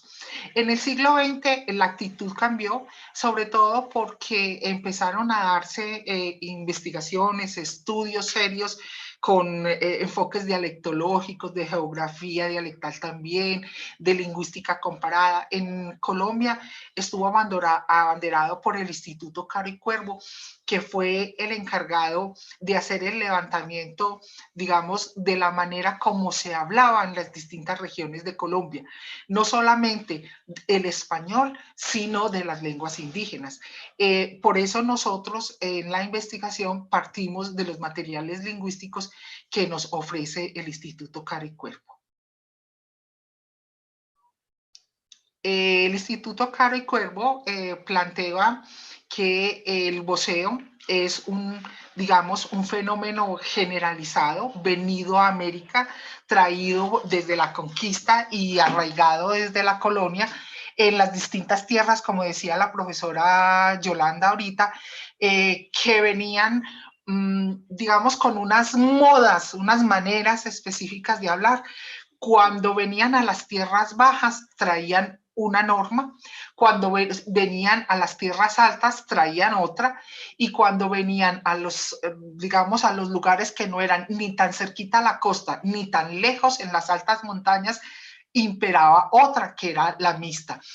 En este cuadro podemos ver, estamos, no porque Colombia esté en el lugar 11, sino porque sencillamente hicimos la enumeración como de los países en donde efectivamente hay voceo. Ustedes podrán notar aquí que prácticamente toda la América es voceante. Colombia es voceante. Vamos a ver a continuación de qué son las políticas derivadas del purismo conservador del siglo XIX que se ha venido negando esta tendencia. Mientras que casi toda la América es voceante, solamente quedó el tú en España, que se perdió prácticamente desde el siglo XVI-XVII, en Puerto Rico, en República Dominicana, que son tierras bajas, es decir, que son islas, Cuba también, donde imperó el tuteo, no el voceo. Vamos, Vicky. Bueno, entonces ahora sí llegamos al voceo en Colombia como antecedente de nuestra investigación. Ya lo hemos dicho, en Colombia existe una forma triádica, ¿cierto? El tú, el vos y el usted. La forma que nosotros trabajamos acá en nuestra investigación es el vos, y como antecedentes de nuestra investigación tenemos al trabajo del dialectólogo más sobresaliente en los estudios, como les decíamos hace un momento, el profesor José Joaquín Montes. ¿Qué es lo que hace él en su trabajo? Obviamente, él recoge estudios anteriores, pero también él busca testimonios en la literatura costumbrista. De otro lado, los trabajos fuente para él son los de la LEC, y también estudios que él hace de sus amigos o de su grupo social. En su trabajo, lo que él nos muestra es digamos que es un estudio especializado en las modalidades, en la intensidad de uso del voceo, especialmente la valoración social del voceo, y algo para destacar en el profesor José Joaquín Montes es la distribución geográfica del voceo. Tenemos otros trabajos aquí que son profesores de las universidades de Colombia, simplemente los voy a nombrar por tiempo, los de la profesora Mireya Cisneros, Ángela Bartens, Víctor Villa Mejía y Jason Yan, que ellos lo que hacen es un estudio sobre el voceo en Medellín, y la profesora María Edith Murillo en el Cauca. Paso porque quería hacer énfasis en el trabajo del profesor Montes a 1967, en donde él hace un mapa tentativo de lo que sería el voceo, mostrándonos una contraposición. Como pueden ver ustedes, voy a pasar rápidamente por aquí, solamente hago énfasis en un voceo generalizado, como se puede ver en la zona paisa, en donde se usa como trato de confianza, y un voceo debilitado y ocasional, especialmente en lo que tiene que ver con Cundinamarca. No me detengo aquí, pero hago énfasis en el aporte que hace Montes. Él sí nos pide a los sociolingüistas, estamos en deuda en hacer un mapa actualizado del voceo, y acá les presento las zonas voceantes, que serían pues como ese insumo para empezar a construir ese mapa del voceo en Colombia. Estas son las principales zonas voceantes en Colombia según nuestra investigación. Tenemos algunos lugares independientes en la costa Caribe, pero yo puedo mencionar San Basilio de Palenque. Les podemos mencionar también a San Diego porque tiene un voceo muy particular, que es el voceo diptongado. Tuteney, Sabey, Anday. También, sí. Bueno, dejo aparte el caso de los Santanderes, un Santander con un voceo muy fuerte, especialmente en Ocaña, y el otro más bien debilitado. Señalo la zona también del Pacífico, el Chocó es voceante, el Nariño es voceante, especialmente en lo que tiene que ver en el trato entre amigos y familiares, y un especial trabajo en lo que tiene que ver con la zona antioqueña, ¿cierto? Antioquia y la zona paisa. Y es ahí donde nosotros nos detenemos porque ahí ya estamos llegando a lo que es Caldas y Manizales, para que ustedes piensen en realmente somos voceantes. Ustedes que son de acá de Manizales, Manizales es voceante.